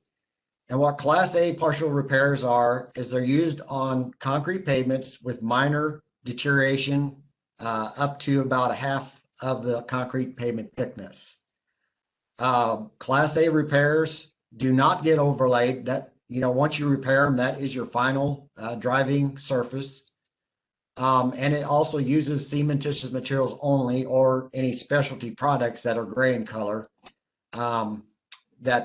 that blend in, because you're not going to be overlaying this pavement. They're high quality patch materials and meant to be a finished surface. You got 2 bid items for Class A partials. You got furnishing and placing, measured in cubic yards, or you got the removal for square yards. Next. The next is Class B partial pavement repairs, and these are used on moderate concrete deterioration in the upper half of the concrete. That's exactly what I just said for the Class A. The difference is that you're only using asphalt materials only in this fix. But also what's most important is in a Class B repair, you are following this up with at least 2 lifts of asphalt, greater than 3 inches. That's because this repair is not as strong and it needs a structure to be placed on top in order for it to hold. So these repairs use asphalt materials only, and there's 2 bid items for this: furnishing and placing in tons, and the removal of the concrete itself in square yards. Okay. The final class is Class C partial depth repairs. And these are the ones that you're using on full depth asphalt pavements or asphalt portions of composite pavements. You're only using asphalt materials only for your repair mix. You're going at least probably 2 inches minimum in thickness, but it can go deeper if necessary. I mean, it can go full depth if you're dealing with an edge line failure where you're got to repair that whole section of edge line failure. You may actually go full depth. But normally they're just meant for a surface patch at 2 inches. There's 2 bid items for Class C partials: furnishing and placing in tons, and the removal of the asphalt material in square yards. Next. So now I'm going to talk about selecting the best treatment option and some of the options that we have that we think about when we're trying to select a treatment. Next.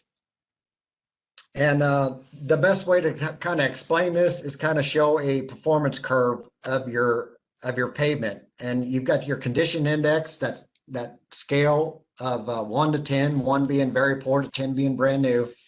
And on your x-axis, you got the time in years. Okay. Next. Preventive maintenance treatments is a treatment option that we think about, and it's a low-cost, thin treatment that is used to preserve what you got. And it's the lowest cost of our treatments, but you got to do this in relatively when the pavement is in very good condition in order to receive the value of a preventive maintenance treatment. Next. The other treatment options, we have single lift asphalt overlays or mill fills, or you have, if your condition index of your pavement goes down even further, then to meet our goals, we may have to have 2 or more lifts of asphalt overlays or mill and fills. This is going to cost more money than your preventive maintenance treatments, but this is kind of what we do. That's our standard in MoDOT in our hot mix asphalt treatments. Next. Following down the curve, if your pavement is not treated or is left to deteriorate in very poor condition, then you're looking at midterm rehabilitation or even major reconstruction. And that's where you get involved in a lot more money, a lot more cost to meet your goal of bringing that because you got to bring your pavement from poor condition to good condition. And anytime you have to do that, you're investing a lot more money. Next. So starting with that first category of preventive maintenance, here's some of the treatments. We have microsurfacing. We have ultra thin bonded asphalt wearing surface. I'll refer to that as U-BAWs. We have seal coats, and I'll refer that as to chip seals. We have scrub seals, and we have crack sealing. Next. The whole idea behind a preventive maintenance treatment, like I said, is to place it on top. It's a very thin treatment, as you can see by this photo. And the whole idea is to protect the underlying surface mixes and the base mixtures and keep them in good condition and from being stripped out like I showed you in some of those core photos. Next. The timing of preventive maintenance is very important. You got to apply these very early in the life of the pavement. They got to be in good condition. Otherwise, you're not going to get the value out of that treatment. The whole goal of the PM treatment is to keep good roads in good condition and to preserve the existing surface and extend that surface life. When you get down the curve, down in pavement condition and try to use a preventive maintenance treatment, it's called reactive maintenance, and you're not really gaining any ground. You're kind of wasting money instead of gaining any. Next. So one kind of preventive maintenance treatment is microsurfacing. And what this is a special bituminous mixture spread out in specialized equipment that carries all the components.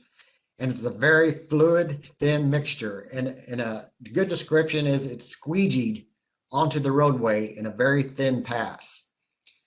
And that kind of shows you a picture of a microsurfacing laydown machine to the left there.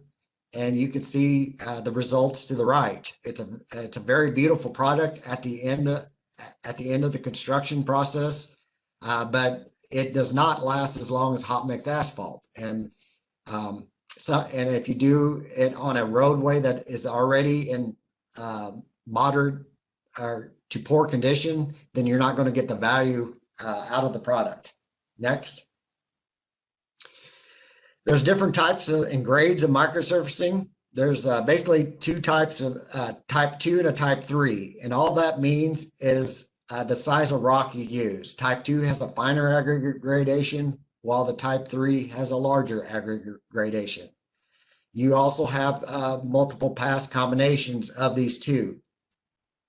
Now, if it's got a letter assigned to it, a grade A, B, or C, then all that means it's based on aggregate quality. Grade A has the highest quality aggregate used on higher volume routes, where grade B allows some limestones to be used for medium traffic volume routes.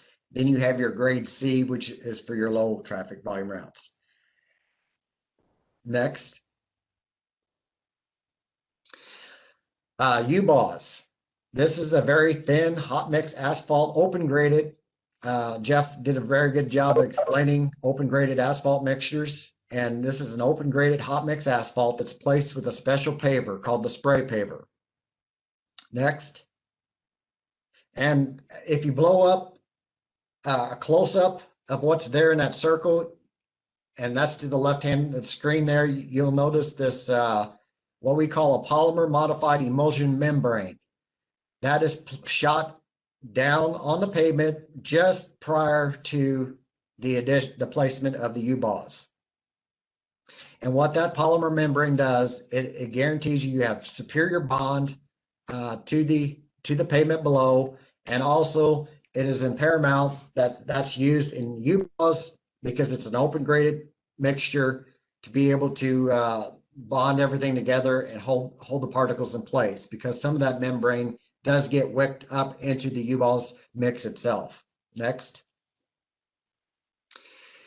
There's different types of U-Boss. There's type A, B, and C, and all that is the different size, nominal aggregate sizes that particles use. Type A uses a finer gradation with 100% passing the 3/8" sieve.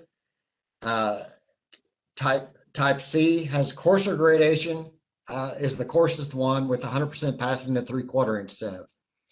And that's the only difference, but otherwise, all three types can be used on all traffic volumes.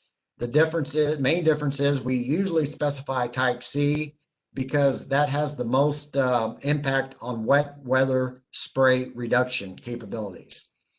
The benefit of open graded mixtures is kind of shown here to the right, bottom right hand of the screen.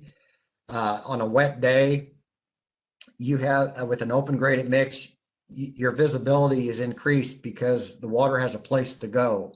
It also is more beneficial in reducing wet weather accidents. Next. Now I'm going to get involved into lower volume treatments. This is a chip seal, and what a chip seal is, you're spraying down a emulsion oil onto the roadway. That's the pictured here to the left hand of the screen, and you follow that up with a chip spreader, and that's shown in the middle of the screen. And you also use rollers and brooms to embed that aggregate into that emulsion tack, and then you sweep off the excess aggregate afterwards. And you're left with a product called a chip seal, and that's shown to the right of the screen. Now, chip seal, there's different types and grades of that as well. There's grade A, B, and C of a chip seal with a number 1 and a 2 following it. The letter determines your aggregate quality used.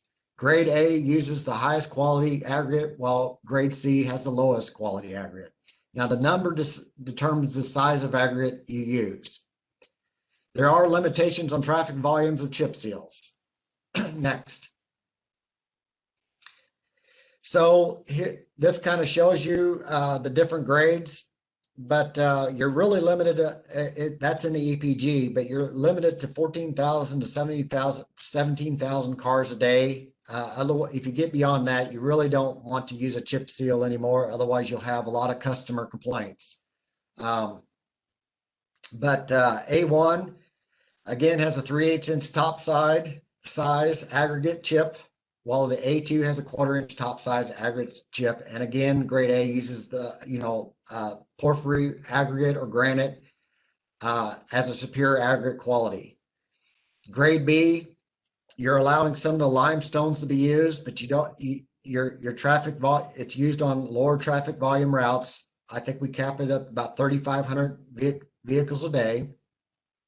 And again, your grade B follows, B1 has the 3/8 chip, B2 has the 1/4 inch size chip. Grade C just uses standard limestones or gravels, low volume routes. We don't really use these a whole lot. Most of the low volume routes I see that get chip sealed are actually using a grade B, but there are some performance issues with using low quality aggregate for chip seals. All these seal code grades and types use bid item 409-1048. They all use the same emulsified asphalt to glue the chips to the road that's measured in gallons. Next. Scrub seal, or called sand seal, that is very similar to a chip seal, except you're still distributing a polymer bituminous emulsion onto the roadway, but instead of using chips, you're using sand. And that sand is broomed into the cracks of the pavement with a broom, and the excess is swept off the roadway. And what you get kind of is photographed in the right here. You get, it's used on a cracked up surface in order to fill those cracks up, and does a very good job. That's kind of the main purpose of a scrub seal. There are limitations on traffic due to the curing and aesthetics. But other than that, it is probably the most effective crack seal treatment that you can do to a roadway. Next. Last thing I'm going to discuss is crack sealing and crack filling for preventive maintenance. Just be aware of the difference between crack sealing and crack filling. What we do mainly, go ahead, next. What we mostly do, we use crack filling. And what that is we clean out the cracks, blow them out of dirt and debris, and we follow up filling the cracks with a crack seal product.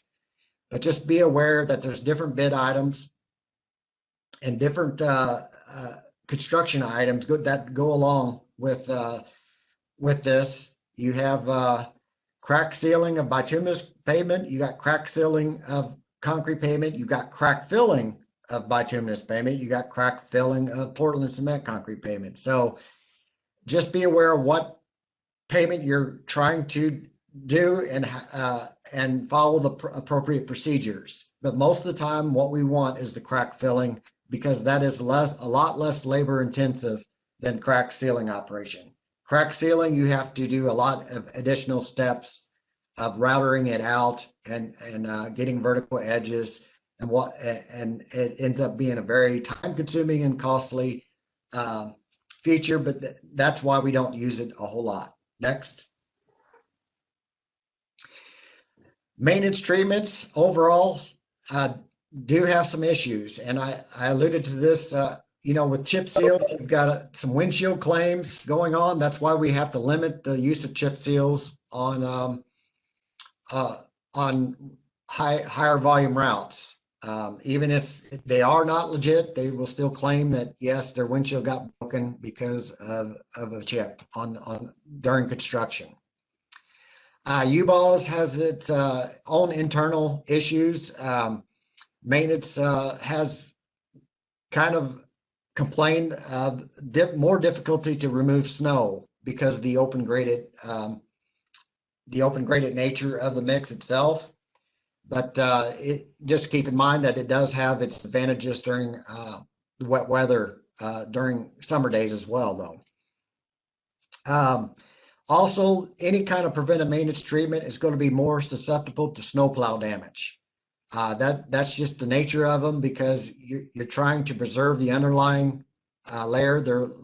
They're placed so thin that snowplows can do a number on them, especially if you got a lot of irregularities in the roadway. That's why it's so important to place preventive maintenance treatment on a good road so that you have so you don't have as much snowplow damage occurring. Next. So the next step of selection is single lift or multi-lift asphalt overlays or mill and fills. Okay. There are dozens of different options out there when we're going through trying to select a treatment. Different mix designs, different lift types, different thickness combinations. So just want to go through what we usually try to do in selecting the most economical treatment. Next. This slide kind of shows you a picture of a hot mix operation. The slide at the bottom, just kind of like the concrete plant, all the materials get mixed in the at the plant and transferred to the roadway to the paver by truck, placed, and then after placement of the paver, you have to follow it up with rollers, compactor rollers, so that you get the density needed to get the desired air void system and your volumetrics density so that you've got good performance of the pavement. Next. What we try to do in all our pavement selections is we actually try to include cold milling as much as we can. Why? As well, the contractors love wrap.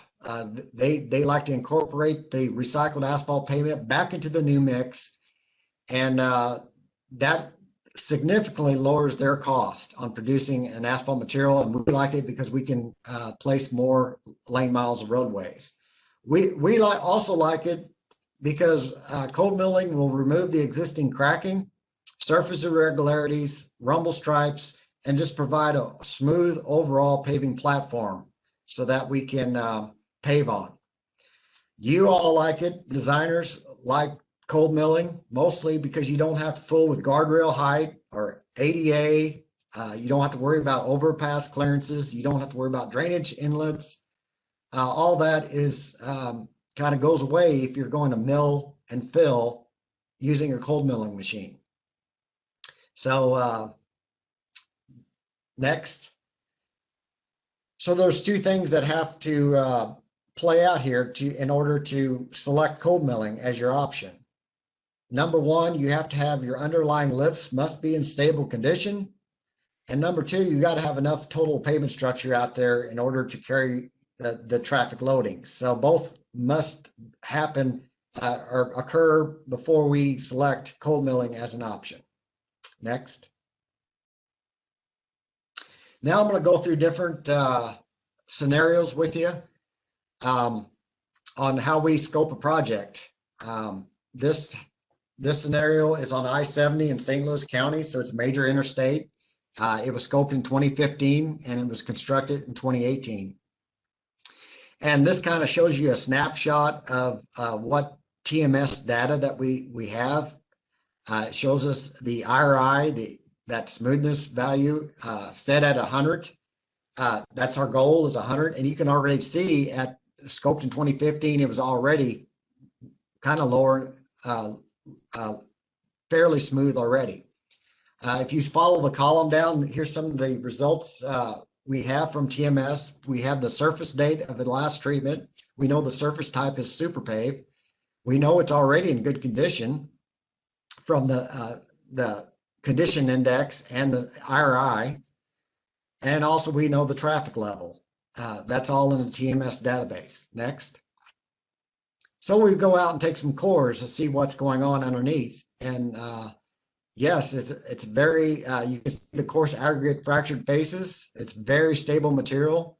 The top lift happened to be 2 inches, and a good concrete pavement was under the asphalt. Next. So this is what was recommended. I recommended Class C partial repairs to may be needed because you know the lighting date of this project was not known at the time I scoped it.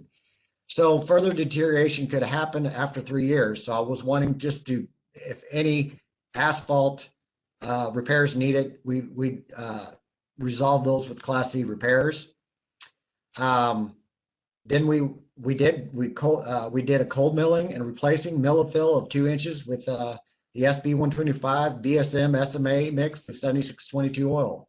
Since the shoulders were in good condition, we just kind of did a fog seal treatment on the remaining shoulder widths. Next.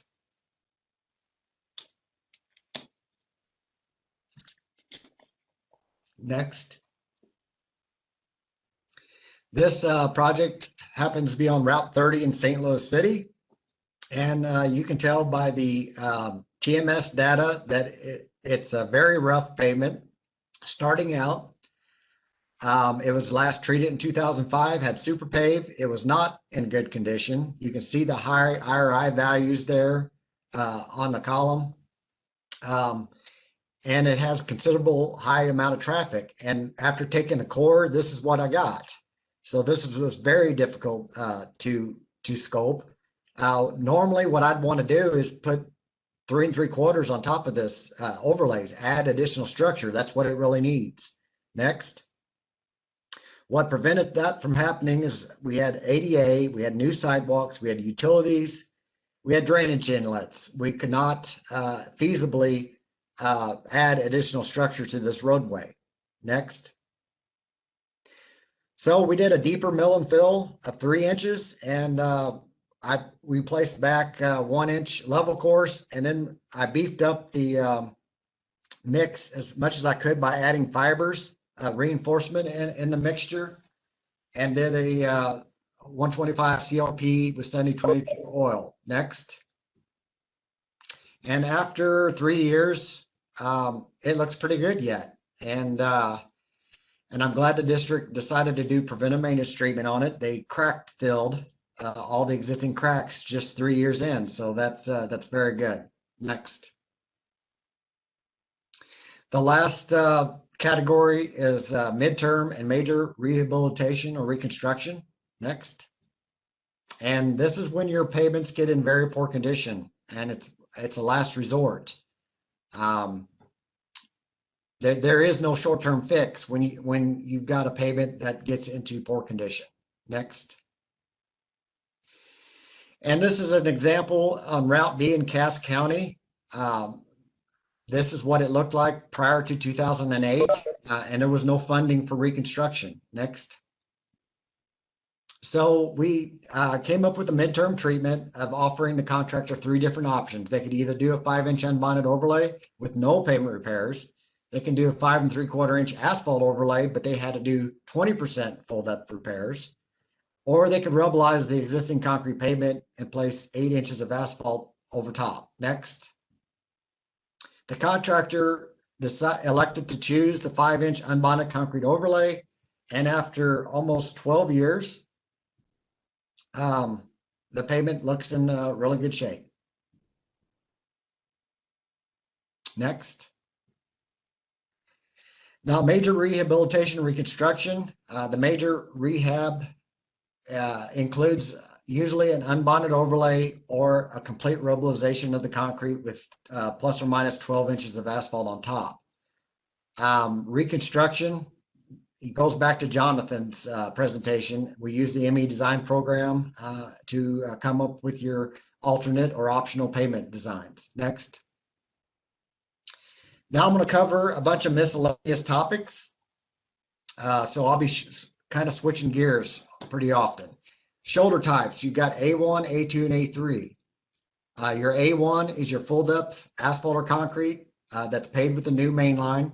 A2 is been developed at 5 3/4 asphalt or concrete and is from practical design is normally used on our interstate routes, high volume routes with occasional off tracking on our shoulders.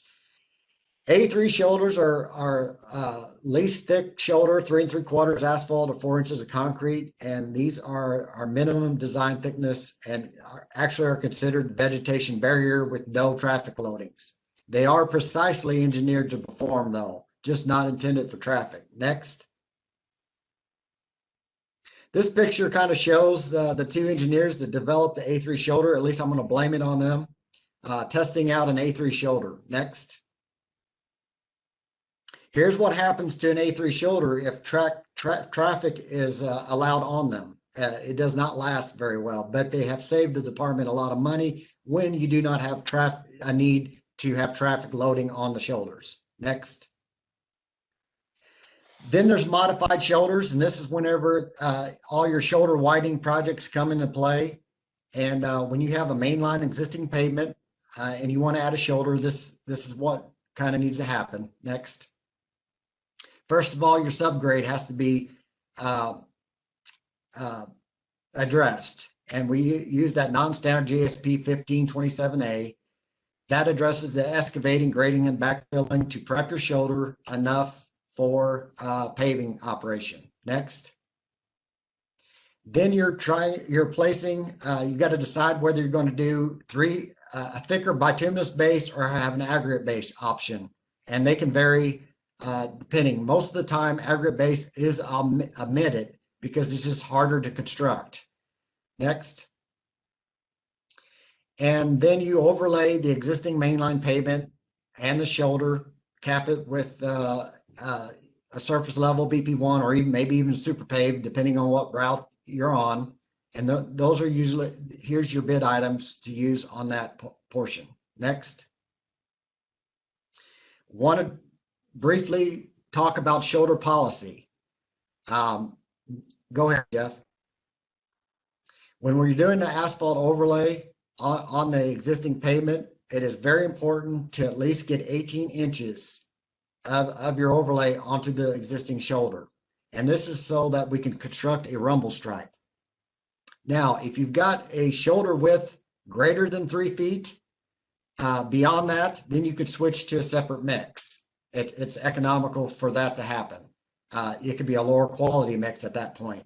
But if your overall shoulder width is not that less than 3 feet, then it's better off just going ahead and include that with your mainline overlay. Next.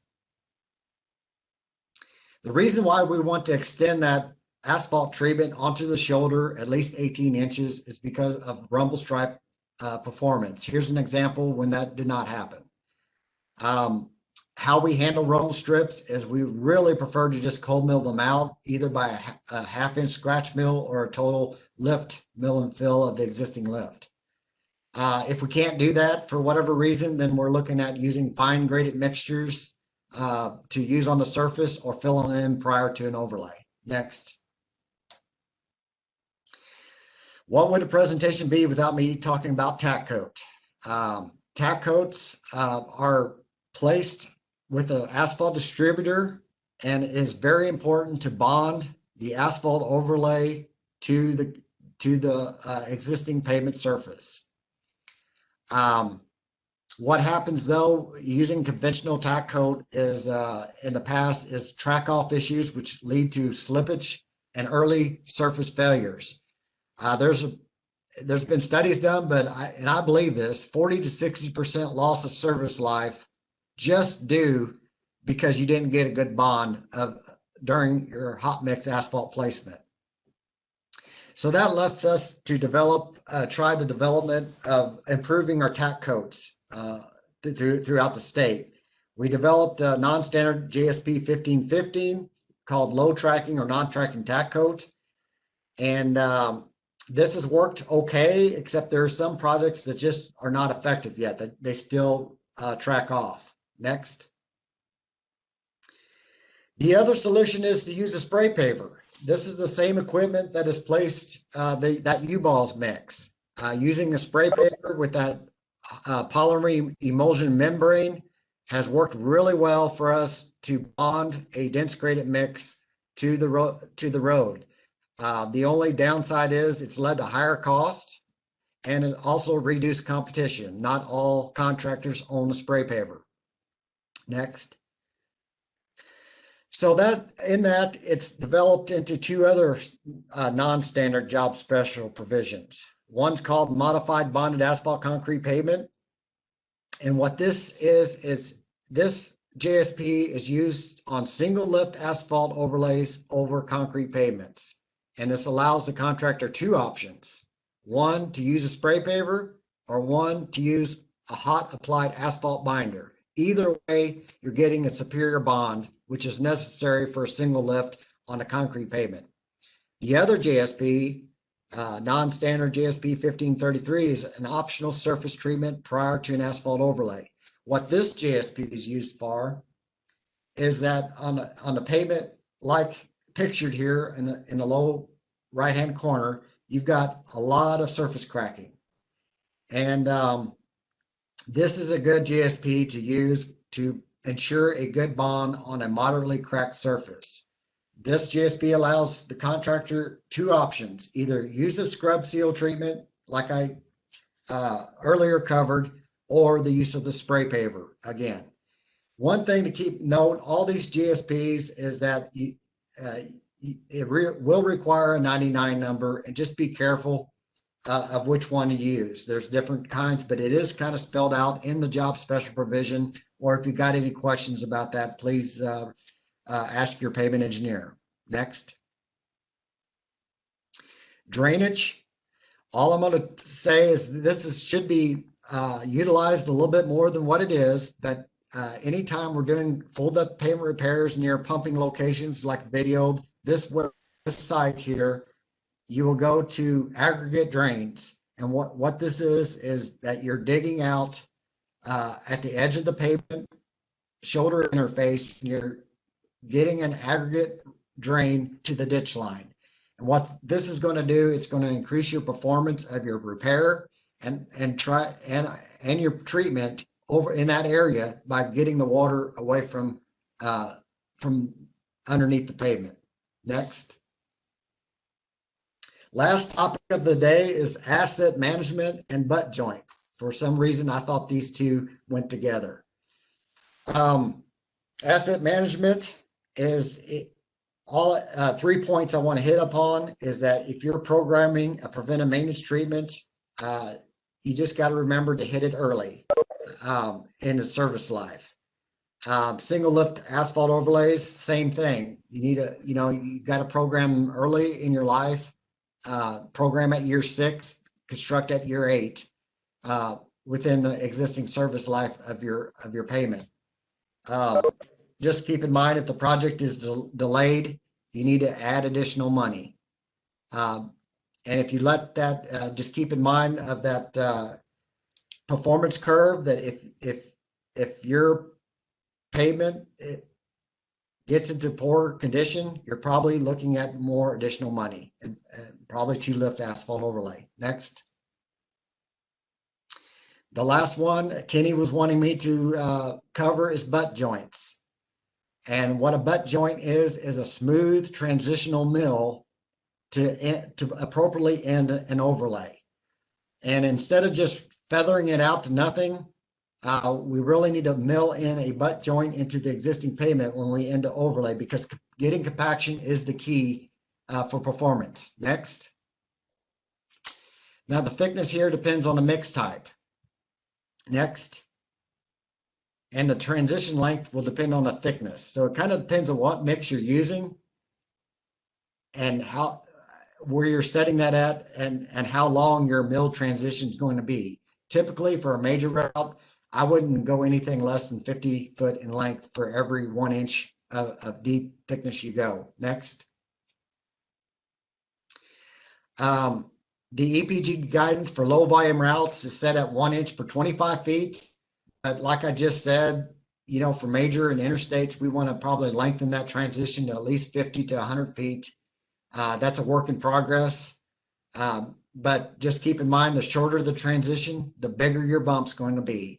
And that's going to impact your smoothness. Next.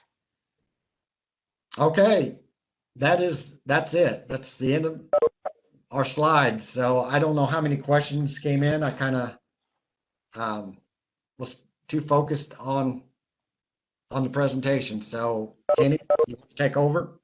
Yeah. All right. Thanks a lot, presenters. Great job today. So at this time, we're going to go ahead and go through the questions. What we're going to do is try to read through the question and answer chat first so that it is in our recording that goes into Mo.U. So I'll go ahead and go through that, and then we'll open up questions verbally for anyone that didn't get to answer through the chat. So the first question I have on here is for -22 or -8 Fahrenheit. Missouri has temperatures that are colder than that, especially this year. What sort of damage to pavement do we see with that? What I said is that a cold temperature, when you have -8 Fahrenheit, it converts to -22 Celsius. So in other words, we're basically at the limit of what the cold weather susceptibility should be for a 6422 or 722 oil, and there is the possibility that we could see increased thermal cracking because of that. All right, next question. If life cycle cost takes into account diamond grinding at a certain point, is this being done? Seems like we are penalizing Portland cement concrete on something we don't normally do.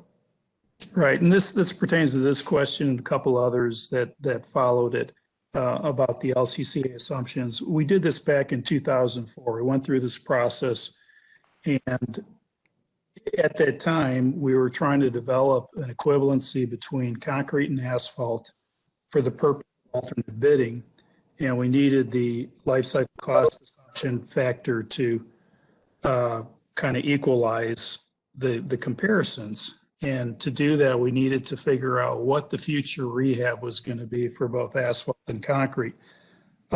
We did the best we could at the time. We had some pavement histories. The problem is we were at the time transitioning to super paved mix design for asphalt, and we'd only been doing that a few years. There are also additives to asphalt that were coming online, such as polymers, which improved the performance. Unfortunately, we kind of got away from that and more recently have used other stuff instead, like recycled material. But at the time, we were going to give them credit and assume that we could probably get 20 years for the first overlay or the first lift of asphalt on a new pavement. And for concrete pavement, we had about 10 years worth of data for our jointed plane pavement designs with 15-foot joint spacing. So we had to look at our jointed reinforced concrete pavements, which we had a lot more of those at the time, up to about 4 decades or longer worth of data. And what we found is that historically we were going in and overlaying our jointed reinforced concrete pavements at roughly 25 years. And keep in mind, at this point in time, when we were doing these overlays, we weren't doing diamond grinding. We weren't doing a lot of the restoration techniques that are routine now. The only thing we knew to do was basically cover it up with asphalt, whether or not it really needed it. So we did that. So we figured, okay, we'll grind and do a minimal amount of full depth repairs of 25 years for the newer plain jointed pavements, even though we only had 10 years worth of experience with them at that point. Now that we've gotten to about 25, 26 years on some of our older sections, we are kind of seeing that they don't really need grinding, especially the ones that are like 12 inches thick. that had tied full depth shoulders, which we're not doing now, but we did for a period of time, about 10 years or so, what I call our golden era of concrete pavements. And those, we may well have to extend the assumption for when we first grind those. But again, it's a matter of getting back in, reassessing what these assumptions, how they're holding out over time, which means having to reopen the can of worms for the LCCA numbers, getting both industries in the same room together and hashing it out. Personally, I don't want to go through that again, but we might get to that point. All right, thanks, John, for giving that history and kind of explaining those assumptions. All right, next question is, when paying for full depth saw cuts being used in a full depth concrete repair, we need to pay for any saw cut that makes the pieces of removed concrete to be 6 by 6 foot by 6 foot. All we're paying for is saw cuts, basically to reduce a panel to 6 by 12. We're not paying for interior saw cuts. Now, you're not always going to have an even multiple of 6 feet. So let's have an example of where we've got a 14-foot long repair by the 12-foot width of the pavement. We would pay for a saw cut at 6 feet and at 12 feet. The contractor may elect to kind of alter the spacing to make those 3 pieces more evenly sized, and they can do that, but we're only paying for 2 12 cuts on the interior. So we're paying for the perimeter around the entire 12 by 14 area, and we would pay for 2 transverse 12-foot saw cuts. If they want to go ahead and saw those into smaller pieces longitudinally, to get 6 by 6 or whatever, that would be on the contractor's dime to do that.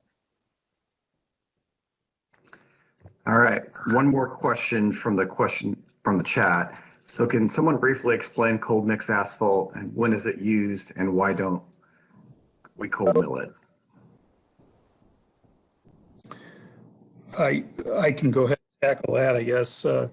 Cold mix asphalt tends to be simply lower quality asphalt. It's not designed to provide the rutting. Well, in particular, the rutting resistance. Actually, as far as cracking goes, it probably wouldn't do too bad in that department. But it's definitely not very resistant to deformation. That's the major problem with cold mix.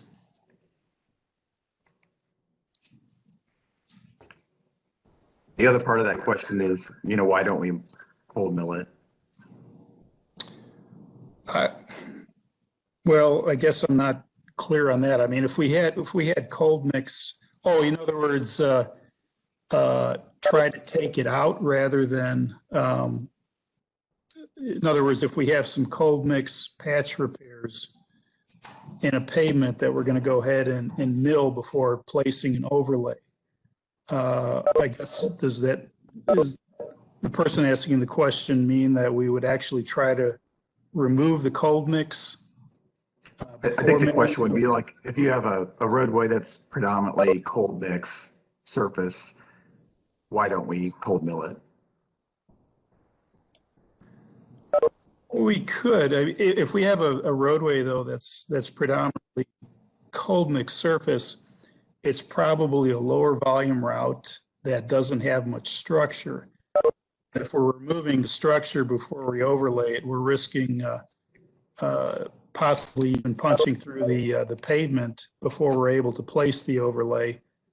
I don't know if I'm fully understanding what the situation is here. Jason or Jeff might have. I think you answered it, Jeff. Okay. I think that, or John, I think that was the gist of it. Was I think it's because of the structure and what would unravel underneath. Right. All right, so let's go ahead and take verbal questions. So basically in WebEx, you have the ability to raise your hand, so we can unmute you if you raise your hands, and Jessica will kind of look through the list to see if anybody has any questions.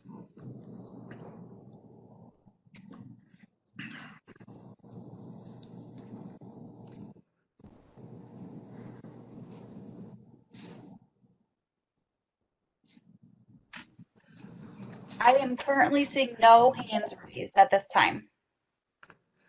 All right, thank you, Jessica. If we didn't get to your questions today on this topic, please reach out to any of today's presenters. I hope today's presentation provided a better understanding of pavement design at MoDOT. Thank you for your participating in today's webinar. We appreciate any feedback on how we can improve this format or the content of future webinars. As we wrap up this webinar, we will be registering your participation in MoDOT U. The WebEx system allows us to track who is attending by computer, but we do not know who attended by phone or was in a group. If you are in attendance but not signed into WebEx, please contact Jessica Gobin by email so that she can give you credit for today's training. I want to remind everyone that our next webinar is on guardrail guidelines. It is scheduled for Thursday, March 11th. And this concludes our webinar for today. Thank you for your participation.